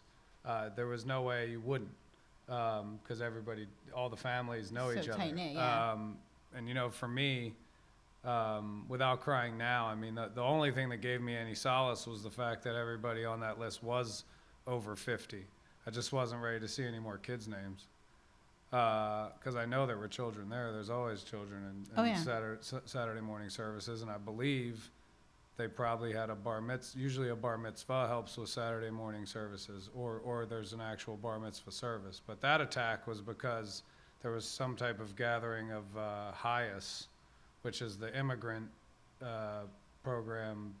They had a meeting at Tree of Life because the Jewish community, the Reformed Jewish community especially, is a gigantic supporter of immigrants of all types, not just Jewish immigrants. One of the biggest things I learned growing up in that neighborhood was that none of us are safe unless all of us are safe, is the #1 project that Jews got to take on in the United States post-World War II. Which was, after the Holocaust, America's our opportunity to never let that happen again. And how we protect ourselves is by protecting all minorities, because none of us are safe unless all of us are safe. And that's deeply ingrained, and we're obviously seeing it play out right now, because he's sniping at each one. Oh yeah. And luckily, I think we're at a point in this country where at least enough of the population was immune to the brainwashing, mostly minorities. They caught a couple of us, and we'll talk. I mean, there are Trumper Jews and there's like 4 Trumper black people. They're out there, yeah. But there's like 65 Trumper Mexicans. Yeah, for reals. That's still blows my mind. But I'm saying, like, we for the most part, the minorities have banded together to stand against it and will continue to. And we're not a small, this is the reaction to the majority-minority wave that's inevitable. Yeah. It's happening You're either right. way. And- If you take Trump out of the picture, he's just a fucking wrecking ball. Yeah. He just screams all day and causes trouble. Most of the shit we deal with wouldn't even exist if he didn't bring it up. Shit, the Mueller investigation wouldn't even. He's the worst gangster ever. This podcast wouldn't exist. Yeah. He snitched on himself. Day one, dude.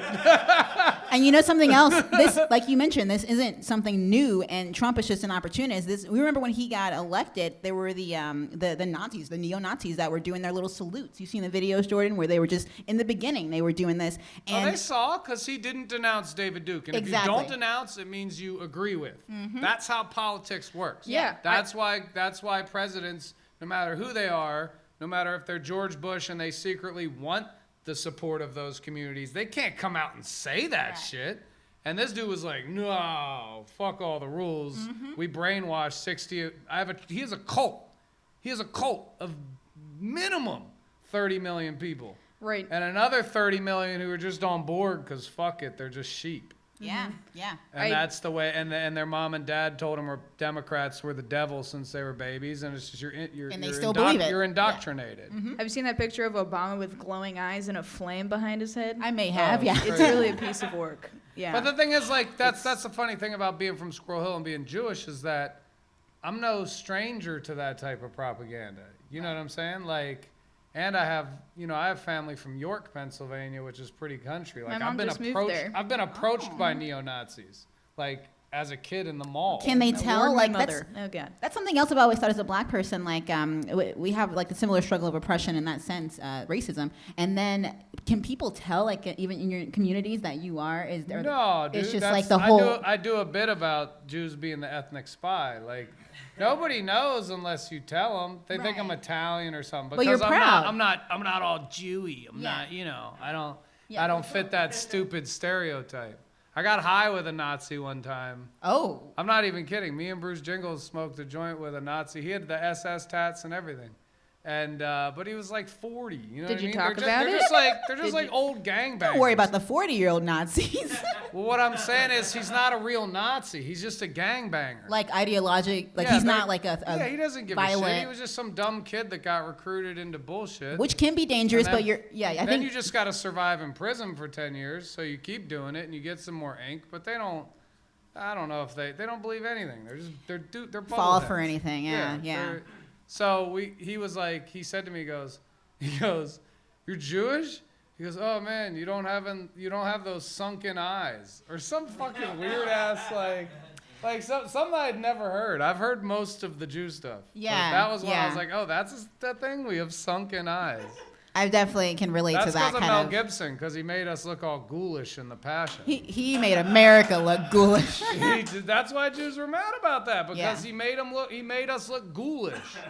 And he inflamed a war that's, an ideological war that's been going on forever, and we're still fighting it. Yeah. You're talking about how can anybody take the position of Netanyahu? Because fuck Palestinians. That's why. They don't care. Yeah. They think they're hardliners, dude. They say, fuck them. We're going to settle it and settle it and settle it. And if it were up to us, we'd bomb them, flatten more, and keep settling. Right. And then of course there's the opposite side that's they're going through their own battles in Israel. And it goes back and forth. But Netanyahu's, been the dude for a while, and now he's got Trump. So it's like, ughies. Yeah. And Jordan, you were talking about that earlier. Yeah, just essentially, how do you reconcile the fact that Netanyahu keeps propping Trump up largely because of Jerusalem and the stances the Trump administration has taken on that? Yeah. And then have Trump be this person that is honestly a beacon for white nationalists and people that are anti-Semitic? How do you sit there and actually engage in a productive dialogue with someone that has that sort of discrepancy in their thinking? And I think of when someone says, I just saw a tweet the other day. It was like, people want to say Trump is anti-Semitic. Look at this. And then they quote his tweet that's in response to the shooting, and it's him saying, this is a tragedy or whatever. But it's like, what, I guess I know what I say to people that say that. I know what my argument is for those people. It's the comments like, there's evil on both sides. Like, there's so many more instances. Well, it's a misinformation campaign. So to do misinformation, he has to do one clean take, right? And he does it with everything. He'll give them one sound bite that's him saying the correct thing, and it's always scripted, and it's always from, someone with half a brain in that administration who writes it for him. Yeah, something reasonable. Versus the one who wrote the plagiarized. Anyway, the point is, that's all scripted. He says it just so that Fox News and all his spin wizards have one defense. Like, no, that's what he said, so fuck you. And then calling Don't him forget presidential. everything else he said. Exactly. That doesn't matter. Yeah. So he gets to say whatever he wants, and it's propaganda. It's I love the voice you use for it. it. Is. Well, it's like, I've been seeing this shit for day one, fool. I didn't think this dude was gonna make this shit 6 months. I was like, no, not in America. Who did, right? Some grown-up's gonna walk in and chop this dude's head off. Like, sorry, folks, redo. Like, I remember when the Berlin Wall fell. You know what I'm saying? Like, you guys are young. To people my age and older, we were the shit. We were the motherfuckers. I saw that movie. We were Captain Freedom. We did that. The Berlin Wall, suck a dick. Reagan said, drop it, bitch. Drop it. And they did. And then Western democracy took a huge boom. And we've been riding on that shit fucking lazy for 30 years. And Putin just fucking laid in the cut, because that's what these dudes do. Oh, yeah. And he plays the long game. He's a chess player. And he don't have to play by the rules because he doesn't care. Because he's not going to ever stop being president. Well, there's it's a monarchy. Right, but also That's there's it. an international court to answer to, or like the public opinion of the international community, and that's where we come in, and we haven't been because of our president. And it's a problem. And then not only did our president not step in and join the Europeans and the rest of the Western sane democracy people, he opposed it. He not only didn't help, he opposed it. Yeah. And created rifts between the United States and all our allies. Right. We're in a bad spot. Definitely. We're the weakest we've ever been. It's not even comparable. Right. This dude has gutted this country. I can't believe I'm saying this all on video, man. No, it's real. They're gonna play this shit at my trial. I'm like, wasn't me, bro. Wasn't me. Yo, that's the guy from New Girl, man. Yo, bro, I was up in Cheeto that night. I feel like you're totally right, though. I mean, this is everything that people are already saying. It's validated now. I mean, it makes so much sense, and I feel like this is important to the point of this whole election being about Trump, right? Like, people, there's other issues, but it is coming down to how we feel about him, and so even though we're not going to take the Senate, we're still barely winning. Yeah, I think that's actually pretty great. The fact that we're only in the midterms and we still have 2020, like we have Trump to deal with, a lot more Trump to deal with. We get to hear what Manafort knows pretty soon. We get to hear what Cohen knows pretty soon. Yeah. Listen, that's why I said they're gonna show him. There's gonna be this aha moment. It's gotta happen where these motherfuckers either wake up out of the spell, or they start shooting. Which is what's going to happen. The ones that don't wake up out of the spell, who want to get crazy, vanilla ISIS is not a joke. Yeah. They're homegrown terrorism. This is nothing new, but it's about to get bad. Because they're going to realize they're screwed. They lost. It only gets worse. And then they're going to throw their temper tantrums with all their grenade launchers. Yeah. And their We've guns. seen this. Yeah. Go ahead, Jordan. No, Sorry. okay, go ahead. I was just going to say, we do have just a minute left, but it seems like we're already seeing the effects of like the anti-Semitism we've been talking about and just Trump's rhetoric fueling that have real consequences already. So this midterm, if we don't get him out in between 2020, I feel like this is just a good momentum of people not putting up with it. Like, basically, if Trump's in this much power and we're still on his ass, I feel like by 2020 something's got to give, right? Yeah. I mean, not to end this segment on a really depressing note or anything, but I'm very, very disappointed and scared. Not as much surprised, I guess, with the results of this midterm election so far, but it's scary to know that Trump could get elected. It was already terrifyingly surprising and horrifying that he got elected. But now he's done all of this shit for 2 years that is, again, horrifying. And still, this blue wave we were all holding out for is not It's not what we were all holding out for. We're kidding ourselves if I think we say we're happy with the results right now and how they're going. Not being realistic, we knew we weren't going to sweep both, chambers of Congress. Right. But it's like, really, this is that many people in the country still are dedicated to his causes. Oh, it's I do feel like But we're going to get control of the committees in the House. Exactly. That's all that matters. We got one arm free. Let's start swinging, and boy. that's a good note to end on. I do feel like that's Truth a positive hits a light. lot harder than lies. And lies have been punching us in the face for 2 years, and we had all our feet tied up and our hands tied up. But now at least we got one hand free. We're going to start swinging on this motherfucker. We're going to I grudge can't tug wait. for Trump. So basically, thank you guys. We're going to take a quick break, and we'll be back. Yay.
Welcome back. I am AG with Mueller, She Wrote, and you are going to have the girl from Ipanema stuck in your head for weeks. You're welcome. Joining me as always is Jordan Coburn. Hello. And with us today is Alex from Vegas. Hey, how's it going? And I wanted to catch everybody up in case you missed it, which I'm sure you did not. Andrew Gillum has conceded to DeSantis in Florida. Boo. Beto has lost in Texas. However, my prediction that we would not get the Senate, but we would get the House has come to pass. It seems that Democrats are going to take the House. And as you heard in the last segment, you guys talked a lot about how, the implications of that. But tonight, like you're just joining us. I wanted to bring Alex on because I wanted to talk a little bit about some of the local ballot measures that actually have reverberations nationally. And I know that in Vegas they've got quite a few going on, but one specifically that you kind of wanted to touch on. Well, it was one that made me look up what was going on in the rest of the country, because ours is actually pretty simple relatively in terms of voter rights. We've got a ballot measure to make a voter registration automatic. If the DMV knows who you are, you're registered. That's it, bam. That is a silly barrier. Hopefully a lot of other places follow.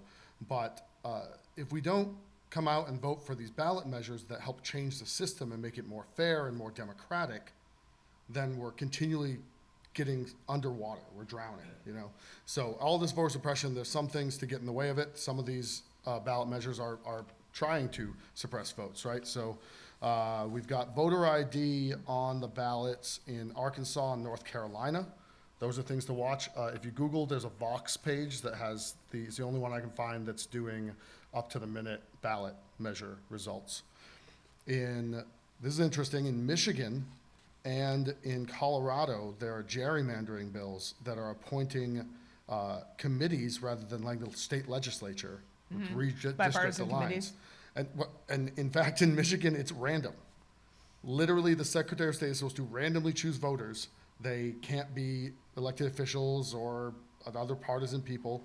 They have to have, a third identify with each of the two biggest parties, and then 5 unaffiliated. 4 for each party, and 5 have to be unaffiliated.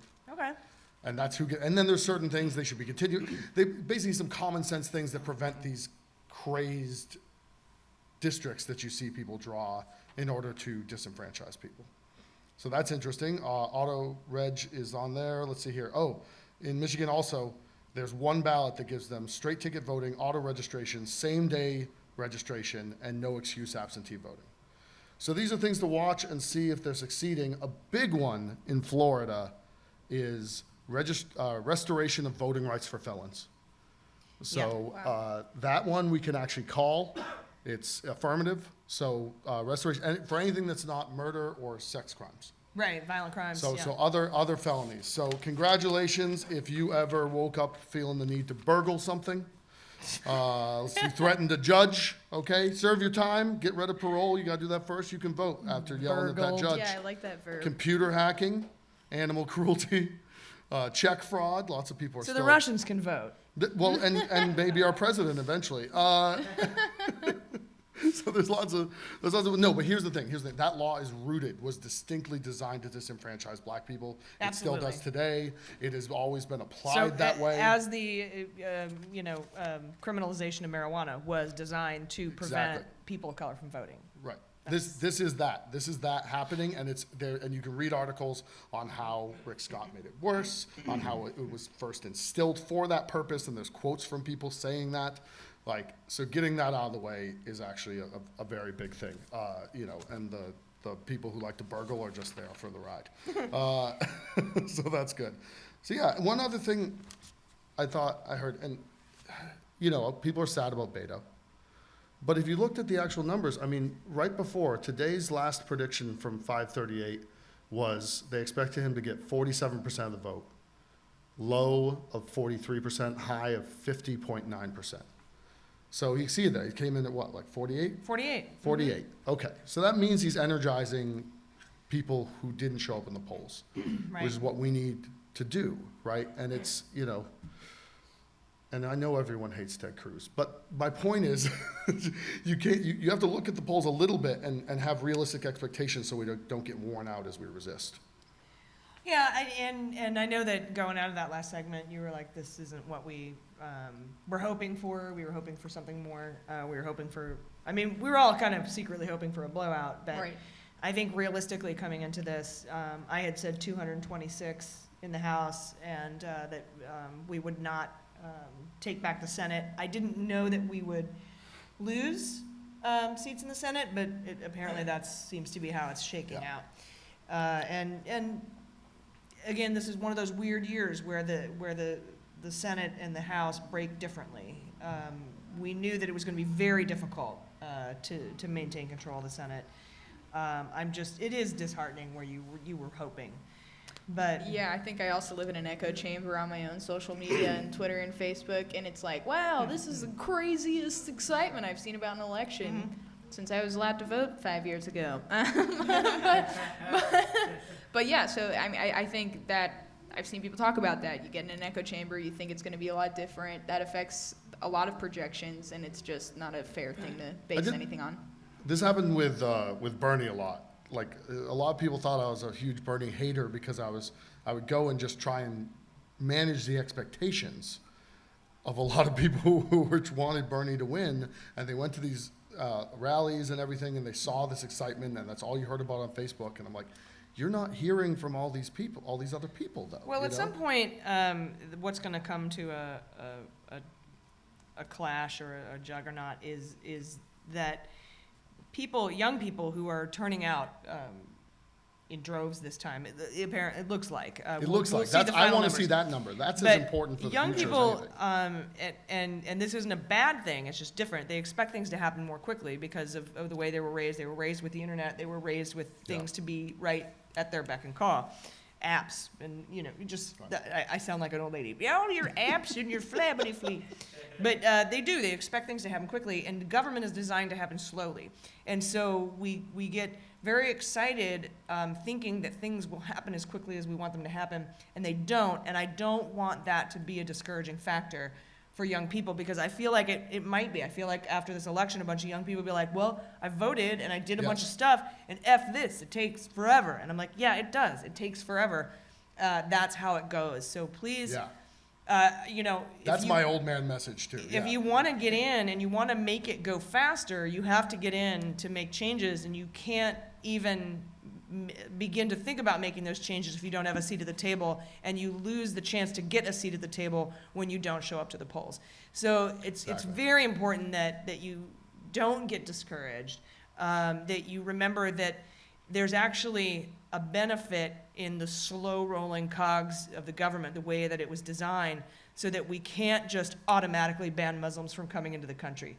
No. Yeah, of course. That's going to take you at least a year. Or get rid of birthright citizenship. Yeah, things like that, or his birthright citizenship that Trump wants to enact. He's not going to be able to do that just immediately. Right. And I think young Republicans or young, let's just be honest, racists will want him to do that, but you can't.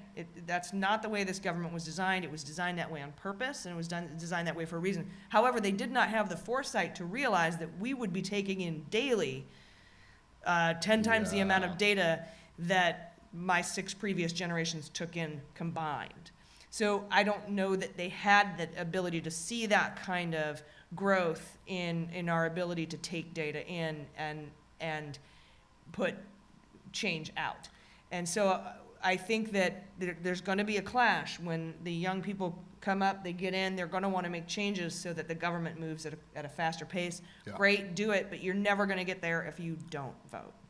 Yeah. No one's going to respect your demographic, right? It doesn't matter. They start polling and they say, oh, well, where is this person?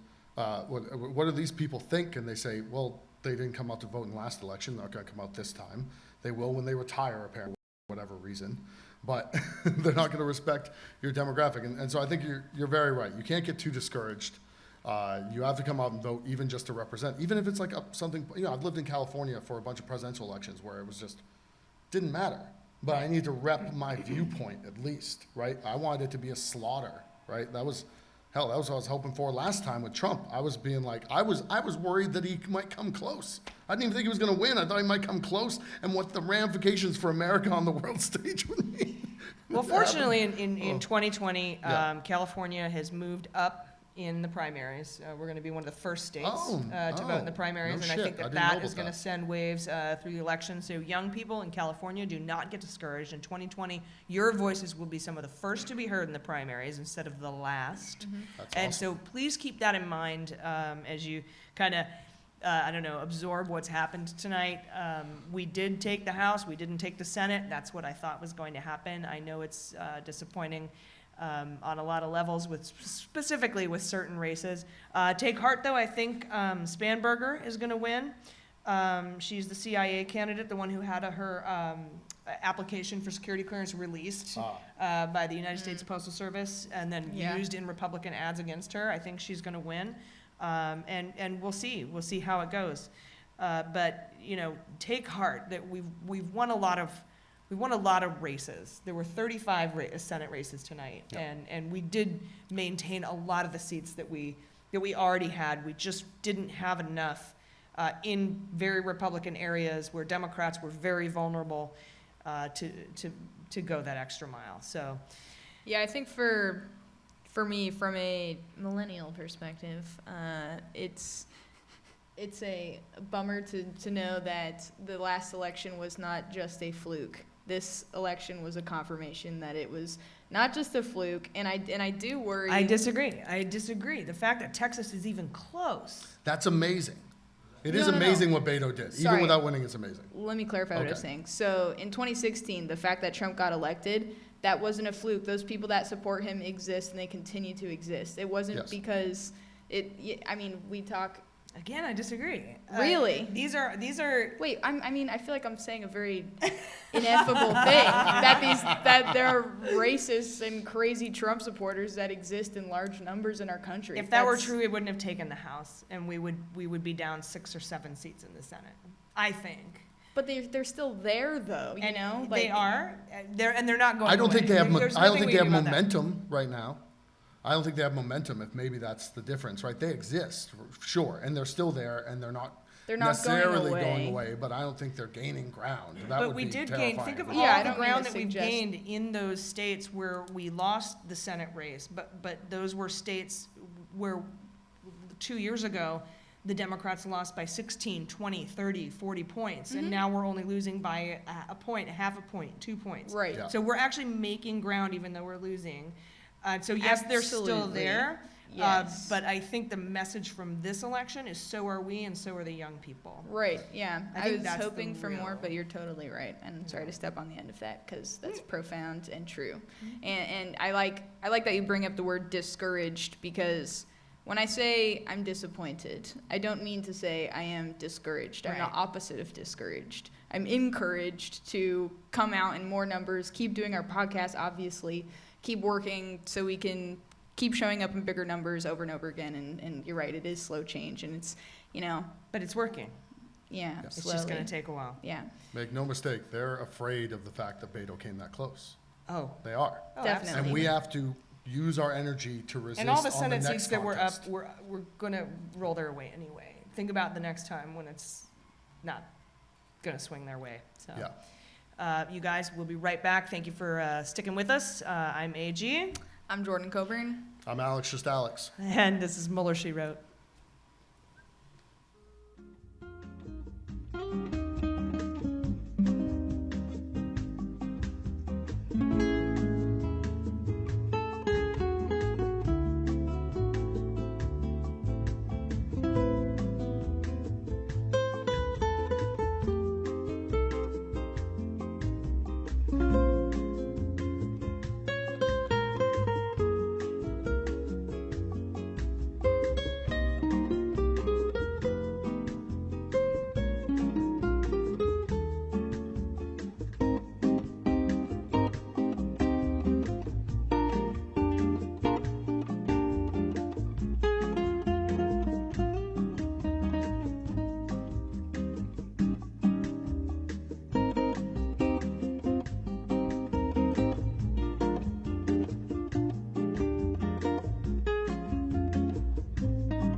Hey, everybody, welcome back. I'm AG. This is Mueller, She Wrote, Election Night Live. We have had a crazy roller coaster up and down night. Thank you guys so much for being with us. I don't even know how to feel right now. It's kind of weird. With me is Jordan Coburn. She's been here for a while. Hello. How's it? Yep. Hello. Hi. And joining us now is the headliner of the comedy show that's happening right now outside. His name is Tamer Kattan. Tamer Welcome. Kattan, that's me. Thank you. I love being here. Thank you for having me. I'm so glad you're here. Thanks. You have this incredible ability to make funny very tender and intricate subjects that everyone wants to talk about, but nobody's willing to. Oh, thank you. That's like the hugest compliment ever. So I like that. I appreciate you being here. There's a picture on the wall behind the camera. You can't see it, you guys watching us, but it's Bill Hicks. This is the next Bill Hicks. Oh, you're killing me now. This guy is That's the sweetest thing anyone's ever said. It's so nice. Amazing, because no matter what the audience breaks down like, we as comedians, we're always like, I don't do politics because I lose half the audience immediately. He does politics and gains the entire audience, and then 20 extra people come in and laugh. It's intense. You're awesome. So are you, and now you're never going to be able to live up to that introduction. That's true. You're welcome. So I wanted to talk to you a little bit today about the stuff we were just mentioning off camera, about some stuff that we were talking about in the last segment. Yeah. Well, we were talking about motivation and what this means. And I think it's called midterms for a very specific reason. It's the middle. Yeah. And I think there's a very powerful message that I learned from Republicans a long time ago about creating doubt when you've got people who have blind faith. And Reagan taught it to me. Reagan was the guy who stopped with all the infographics when it came to the economy. He just had one question, and it said, are you better off today than you were 4 years ago? And it created doubt. And that doubt made the people who were believing with blind faith start paying more attention. And that's what I like about this midterm election. I like that we've made real change, that we showed that we matter. I've had friends who say, oh, why should I vote? It won't make a difference. I say, the reason why you should vote, even if you don't think it makes a difference, is for the same reason you should fight, even if you can't stop someone from molesting you. You should fight. You should fight no matter what, because you're not the Middle East. This is America. I came from the Middle East with a Muslim dad and a Jewish mom, and people attacking us on the street. People painting red crosses on our door late at night because of people who had like dictator-like behaviors. And for me, this is a huge message, not just to the people who are Republicans now, but to, like, Obama helped a bunch of young people of color, young kids, think I could be president one day. I don't think it's a stretch to think that Trump has inspired a bunch of young racists to think I could be the leader of America one day. And this is us saying it's not going to be easy. It's not going to be an easy fight. Even if they win, I don't care. You're going to have scratches and marks and a black eye. You're not going to take this country from us without us fighting you tooth and fucking nail. Well, you had a really great analogy, and I know that every single one of our listeners has seen Rocky IV. But you were talking about, what did you say? Yeah, I said this is like that scene. Every Rocky movie has this great pattern, right? People used to say America's favorite archetype is the underdog. Yeah. I disagree. It's the aggressive underdog. And that's what I like about what's happening now. We're being the aggressive underdog. And there was a moment when Sylvester Stallone in Rocky IV decided to not just be an underdog, but to be an aggressive one. And that's when he punched Drago in the face, the guy who seemed like he was part of this red wave that no one could stop. And then Rocky made him bleed. A normal guy, a guy that wasn't supposed to be able to win, made him bleed. He didn't win. He just created doubt. And he scared the Russian. And there's a lot of people. What I love hearing, I've heard friends who supported Trump who've changed their minds. Really? I don't know that they didn't vote blue, but they didn't vote. And that made me happy. That's a win. It created doubt. They were angry about the decision that they made. I heard a friend say, I don't trust my own mind anymore. Jeez. I voted for Trump and I'm disappointed in my decision. They're still hanging on to their belief system because it's too much a part of their identity. It's too much a part of their neighborhoods, their communities, their churches, the way they raise their kids. So you can't take that away. They're not fighting for the Republican Party. They're fighting for the way that they raise their families, for the way that they exist.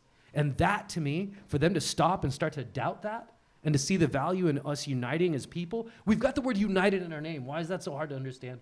Like when we were the greatest country in the world, I wish Trump would have been specific about make America great again. I'll tell you when it was great. It was when it was the people versus the power. And right now it's not. It's the people divided and trying to figure out the power. We should be united against the power. Like if you want to say that Trump thinks this is rigged and that's rigged, you're the president. If you're the president, then fix it. You're the guy in power, right? It doesn't make any sense. Like we need to be united so we can start making sense together, right? Like Trump says, oh, the media distorts this, the media distorts that. Then how come everything you've said that's ruined your integrity, that's made you look like a liar, wasn't written by the media? It was written by you. It was you writing it in your tweets. It was you saying it in your video. It was you imitating a handicapped person. It was you saying, grab them by the pussy. Everything that's made you look non-presidential has come from your authorship. So I want Republicans to start looking at us as neighbors and to start paying attention, because that's all we need. We just need them to pay attention, and for the hypnosis to break. And doubt breaks hypnoses. Hypnoses. What's the plural? Hypnosi. I like it. So what do you say? Going back to something you were saying about fighting back when you're being attacked or assaulted, et cetera. It's like that. What do you say to folks who are just physiologically or mentally incapable of fighting back? Because if we're going to talk about, I think, making a comparison with mental states, when you have that sort of trauma, when you've been traumatized, you have fight, flight, or freeze now.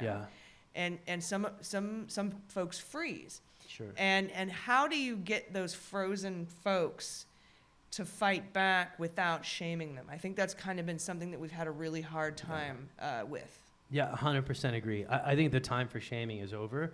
I think the way for us to see success forward is not by party, but it's by issue, it's by behavior, it's by integrity, it's by people paying attention to our Constitution, our Bill of Rights. We're stronger together. So we shouldn't shame people who've had a change of heart. We should embrace them and give them a hug. We're better together. We're harder to fool. We're harder to trick. We're harder to manipulate when we're together. So I welcome friends with open arms, even friends that disagree with me. I'm more open to having real conversations now than ever before.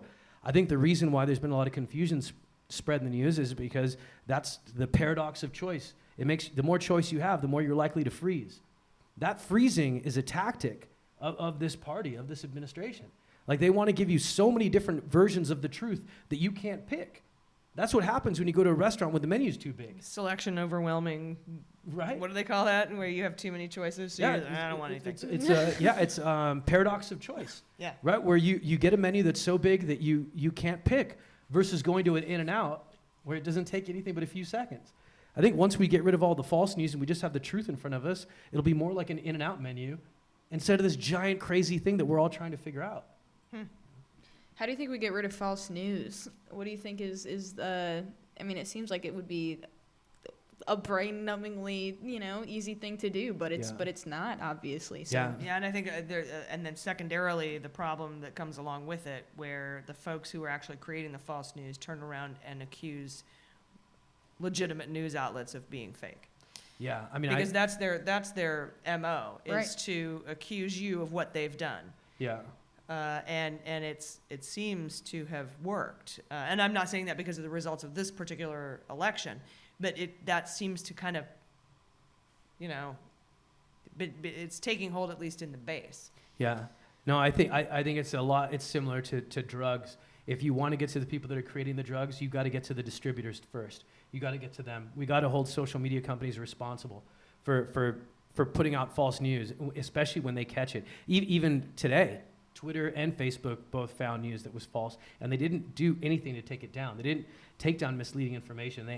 They have to be held accountable, because that's the integrity of the foundation of our nation is based upon that. There needs to start being some new laws that get passed where people are held accountable for spreading lies. Yeah, I completely agree, especially on the social media piece. It frustrates me that Twitter has allowed the things to pass through that it does. 100%. And then I think of, too, when Mark Zuckerberg testified to Congress, there was this huge gap between I don't even want to say it's just age. It is correlated, Yeah. but of basically teching and not teching. Yeah. And how do you overcome that gap so you can create legislation that's actually effective and respected, and it's going to be honored, and Silicon Valley is going to actually take it seriously. That's sort of where I think next steps should go, is trying to wage, 100% agree. Yeah, it's silly. It's obvious. It was like watching two people speaking two different languages. There needs to be a translator. And it is age correlated. For the first time in history, there's a thing called the reverse accumulation of knowledge, where for the first time, young people are teaching old people how to do things because of technology. That was never the case before. In any business before. I taught my dad some Pac-Man. Of course he did. But that matters. Like, we adopted digital stuff in our generation, too. So there needs to be translators for those things. And hopefully that last, those couple clips of that Zuckerberg hearing would be examples of why we need something like that. We can't have, like, if you can't have 18-year-olds vote because they're too young, we should have people, like, if you're 90, you shouldn't get to vote either. You're not going to be around for the repercussions. So you shouldn't get to vote either. There should be an exit as well as an entrance exam. Like a maximum wage. Yeah. Instead of a minimum wage. Yeah. Or both. I do have some good news. This is California now. I didn't think we would have any California results. Gavin Newsom has won. The governorship of California has beat John Cox. Not a surprise, but thank God. Amazing nonetheless. Whoosh, whoosh. Yes. So, yeah, no Cox. We don't want no Cox. Everybody's name is so dirty. I know. Do you have to have a dirty name to get into politics? It's all so dirty.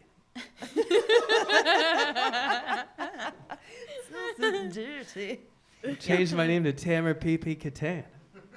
Run You've for got office. pee-pee on your smock. I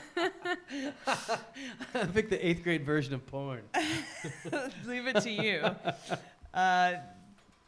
Google him and find the story about when he was on Loveline. You'll see what I'm talking about. That was pretty. Do you want to tell him? I don't know. Should we talk It's a pretty politics, or do you embarrassing want to story. talk Loveline? Because we almost had Drew. Is it Kopinski or Lipinski? Pinsky. Just Yeah. Pinsky. No K or P. Okay. Just Drew Pinsky. We almost had him on the pod at Politicon, and I was dying to ask him about when you called into Loveline. If you're not familiar, you tell him. Well, when I was a kid, I had a crazy incident happen. I'm an immigrant. I'm very proud of being an immigrant. First of all, tell him what Loveline is.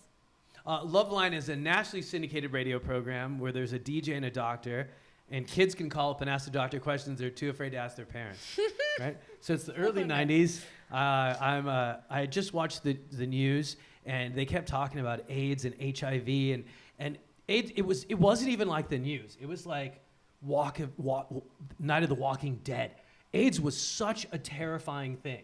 Like, cops were like afraid to touch criminals. It was a really scary time. And at the time, for me, I was still figuring out my own sexuality. I hadn't even masturbated properly for the first time. So I was on my way to masturbate for the first time ever in my entire life. I walk in the bathroom with a Playboy magazine hidden under a towel. I lock the door. I'm starting to touch myself for the first time. And then I finished. I grabbed a bunch of toilet paper. I start to wipe it off, and my dad bangs on the door. He's like, "What are you doing in there so long?" And I go, "I'll be right out." But out of nerves and habit, I wipe my butt with the same piece of toilet paper.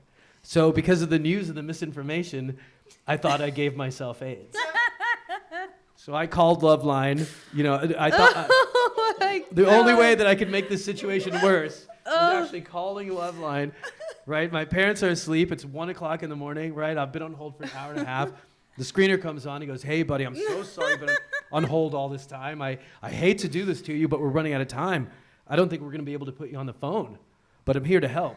So why don't you tell me what your problem is?" And I go, "My name is Tamer. I'm 15 years old. I just wiped my butt with my own semen, and I'm wondering if I gave myself AIDS. Also, I've been on the phone for a really long time, and I'm wondering how much longer I have to wait." And then the guy goes, "Oh, you are next."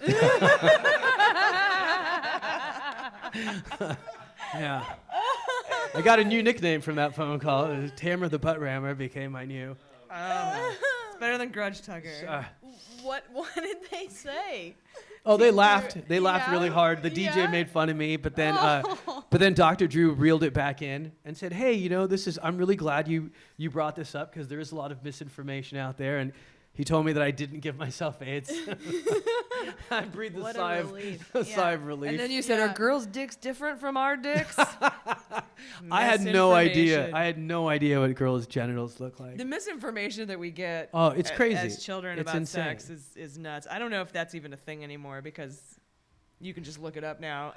But we would just walk around wondering, oh, you guys don't even want to know. Hey, us too. We used to just walk in the parks and find porn magazines. Yeah. There was always porn in the park.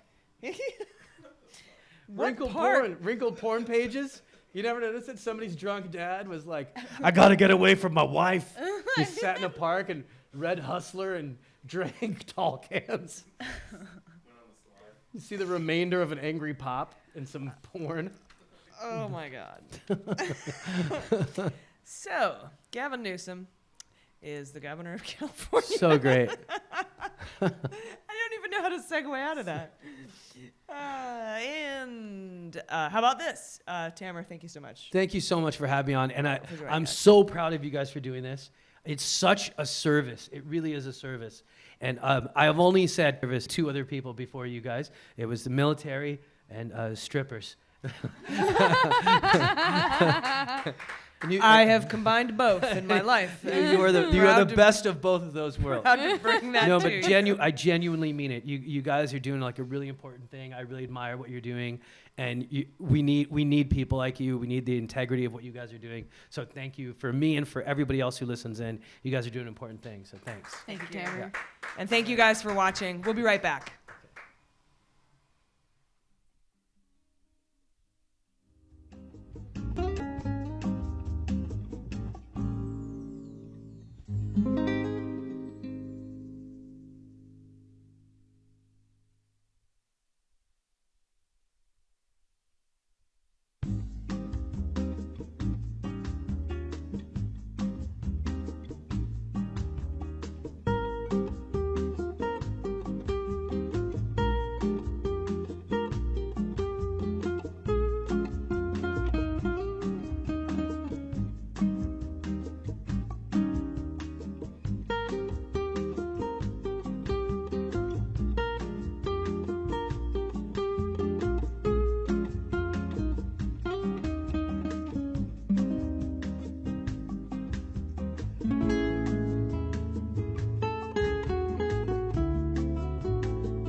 Hey, welcome back to Mueller, She Wrote. I'm AG. This is our last segment of the night, and joining me for this segment is Jaleesa Johnson. Hello again. And we have a very special guest, Jesse Egan. You've heard him on episode 8. 8. Oh, yes. And were you on 12 as well? I have those tattooed on my lower back. So 8 and 12. yes, definitely 8 and 12. Those are pretty pivotal episodes, too. So if you haven't gotten a chance to go back and listen, I highly recommend 8 and 12. Definitely. You could skip the rest, but Yeah, all the rest. 8 and no, don't skip the rest. But 8 and 12, we had a lot of predictions and a lot of beans in those episodes. Before beans were even beans. This is pre-beans. Oh. So Just a pod or something. Oh, before we get yeah. going, in this particular segment, I have a surprise, and I want everyone at home to get out your wine glasses, your beer steins, your mugs, your sodas, whatever you're drinking to celebrate, because I have. Hey. Ta-da! Fancy stuff. Yes. Moat. It's not the cheap stuff. Moat. Love me some moat. Brought to you by Egan. So Yeah. while I'm opening this up, which I may or may not successfully do, I'm not quite sure. Do you want to try We're that? gonna pop this up into the air for the Oh, yeah. Well, I'd knock like out to- the Comedy Palace lights. I'd like to do it. Those aren't the Comedy Palace. We're back in the gold room here. We're gonna make it a silver room in a second. Nice. This is a. Do I hear bras? I used to bartend, you know. This is before I started answering phone calls for Loveline, and then Ooh. Upgrade. Tamer I get it ruined me from on here. that. Okay, you got it? Yeah, I've been wanting to open this myself the whole night because we did take back the house. Yes. And Beautiful. we had been talking a little bit earlier about what was going to happen now that we did get the house, and we talked about getting the gavels back. We talked about being able to do the investigations, and but importantly, more importantly to me at least, in my mind, is that now that we have the house and we have that unsealed document from the Jaworski report from Watergate that just came out this week, Oh, yeah. that gives Mueller not only a roadmap on how and what to report to Congress, but a precedent that he can. He can directly report to Congress now. The grand jury can, because before we would always say the grand jury can't tell anyone what they find out ever. They can just indict people or not. But we found out through this particular document that they were going to indict Nixon. They had 4 charges against him, enough to indict him, and Yeah. they basically told. Did you see that? Was that nice? Yeah. They basically told the Congress they were able to give that report over to the Congress. The judge allowed it in this case because they said there's a need to know and Congress needs to know. And so what we had always thought for 40 years was that he was that Nixon resigned because he was facing impeachment. We thought they went in and said, "We're going to impeach you, bro," and they did, but we didn't know that they were so confident in his impeachment because they had enough to indict him. Exactly. And now we know. So what are Mueller's next steps now that we have the House? And we have to think of the timing as well, because they don't actually get the gavels until January. And it never actually said in the report, the Jaworski report, who in the House Judiciary Committee, it is the House Judiciary Committee, but does just the chair get it? Or does the chair and the ranking member also get it? So that, I haven't been able to find out if that was How many people specified. already commented on the fact that the Jaworski report sounds like something on ESPN? I think you're the Sweet first. sassy molassie. Now we're going to go to the Jaworski report for touchdown Central. Boom, boom, boom. Red Wave Jaworski report. I love that. I don't know if that's... Just set this here. We'll turn the label away. There you go. And cheers, guys. Cheers. We have the House. Yes. One arm to swing, as someone said earlier out there. Yeah, yeah. One arm to swing. We had both arms tied behind our backs. Now we got one arm. Yeah. And we're gonna punch as hard as we can. But I am wondering though if it's Good Lot from the House Judiciary or Good Lot and Nadler who get to see that report, because I think this week maybe I've been having dreams that tonight the polls are closed in Washington, and we have 9 minutes left to midnight, and you can file indictments. You're hoping for indictment fairies? On the docket till midnight. So I'm hoping somebody's just heading over there in a trench coat. Will indictment Santa Claus come down my indictment chimney? The indictment fairy is coming. On Donner, on Blitzen, on indictments. Nice. Rudy, we got a Rudolph. His nose was so red with indictments that day. With embarrassment. Rudy, the red-nosed drunkard. Giuliani. Rudy, the red-nosed Giuliani. Oh, I God. love it. Crazy I love it. look in his eyes. I say as I'm sipping champagne. But seriously, congratulations, everybody. We did it. We got the House back. We didn't get the Senate. This is how I thought it was going to go. And we might actually pick up a few more seats than I thought we were going to, which is actually indicative of a bigger blue wave than I thought there was going to be. So I know we've had some disappointing individual races, but I think that the whole is greater than the sum of its parts. This is important. Cheers. Cheers to that. Here it is.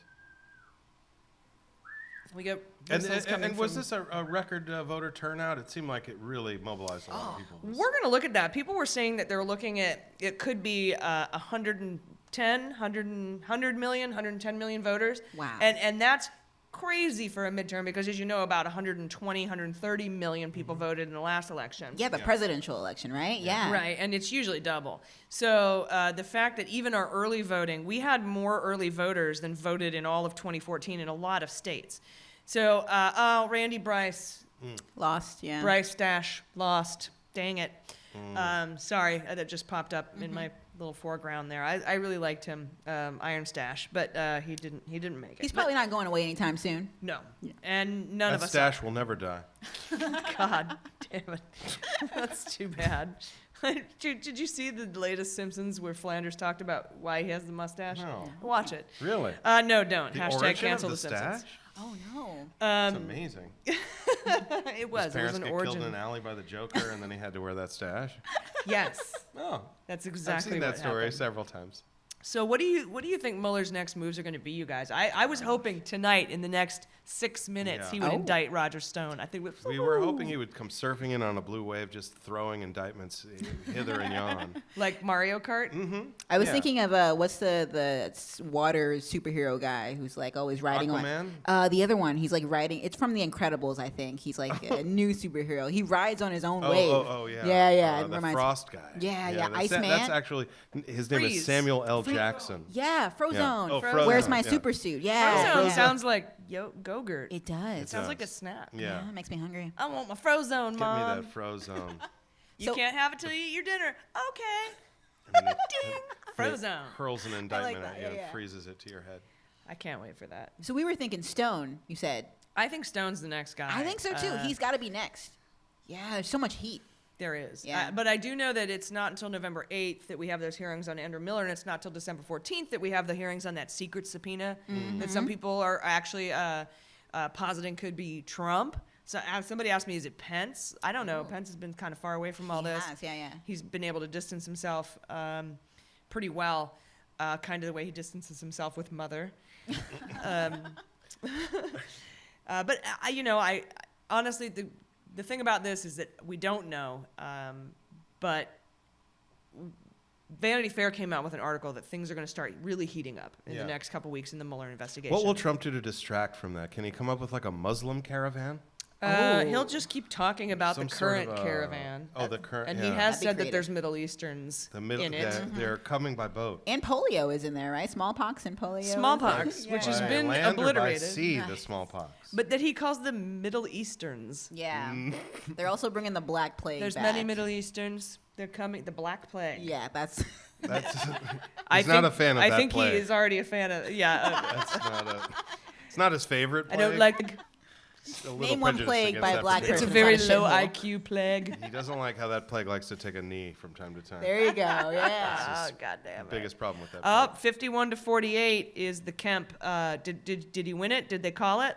They're about to, it looks. I didn't see it. Yeah, Let me yeah. see it. Let's look it up because I wanna see how that was going. But it was a big, huge disparity, and now it's 51-48. Yeah. And I didn't see if they called that one yet. So, Jesse. Yeah. I want you to know that today when I went to vote, my voting place was in a mortuary. And it was a little frightening. I'm not opposed to, put it wherever. But when you walk into a funeral home and you just think, do I vote in here? Which room is for the death of democracy? Which Which way do casket I go? is mine? Is it this? Reminded me of the Washington Post bio, you know, when they're like, democracy dies in darkness.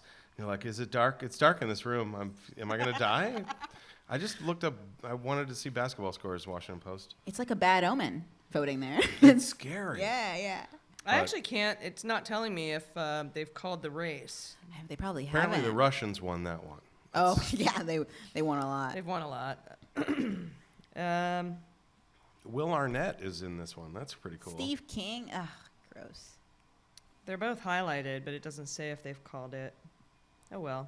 Too close. Must be too close. Yeah, we should play that next song. Steve Too King close. is winning? Oh. Yeah, So is the smartest gross. move for Mueller to wait until there's sort of a public mandate behind whatever move he's going to make? Do you know what I mean? Sort of the court of public opinion. Do you need a wave in that direction before you make a move? He seems like the kind of person that does things by the book, and that I think what he was waiting for was that roadmap, that Jaworski report, to tell him what, how, and who to give these details to. Before, what we were saying was that he'd write up a report, not a conclusory report, nothing that made any conclusions, but he would write up a report and give his findings over to Congress. What we didn't know that he was able to do until now was give the grand jury's findings over to the House Judiciary Committee, or to any committee, until this, I think Maddow used a great adjective when she called it elegant, this elegant solution to the law where you aren't supposed to give grand jury information out at all. That's sacrosanct. It's very secret. It's very holy. You're not supposed to tell anybody about it. But this judge ruled in the Nixon case, this is so important. Congress needs to know. We are going to allow it to be handed over to the House Judiciary Committee, and now he's got that. So as far as public opinion goes, once that becomes public, because if it does go to the House Judiciary, it will. Maybe not all of it, certain aspects of it will become public. It'll become just revealed to the press and to the public. Oh, yeah. Well, you guys all over the place, I bet, yeah. And it's this, it's just the public it's report. the House. It's just the public. So, you guys, this has been amazing. This has been the Jaworski Report. Back to you. Back to you, Jaworski. So, anyway, thank you guys so much for joining us. Cheers. We got the House. Keep listening to Mueller, She Wrote, everybody. It's going to be... It's heating up. I mean, somebody asked me the other day, what happens when this ends? Do you change the name? No. It never ends. The name is sacred. Never ends. Yeah. He wrote other things. It's like Fall Out Boy. I keep telling people, Fall Out Boy's name means nothing. It doesn't. They had no name for 2 shows. And that's fine, though. Yeah. So after this is done, it's going to be a Fall Out Boy tribute podcast? Pretty much. We'll just do it forever, even though we should probably stop. Yeah. Well, we're going down into Lura, and we're going down swinging, as everyone said tonight. Thank you so much for joining us. Have a wonderful night. We will see you next time on Mueller, She Wrote. Cheers.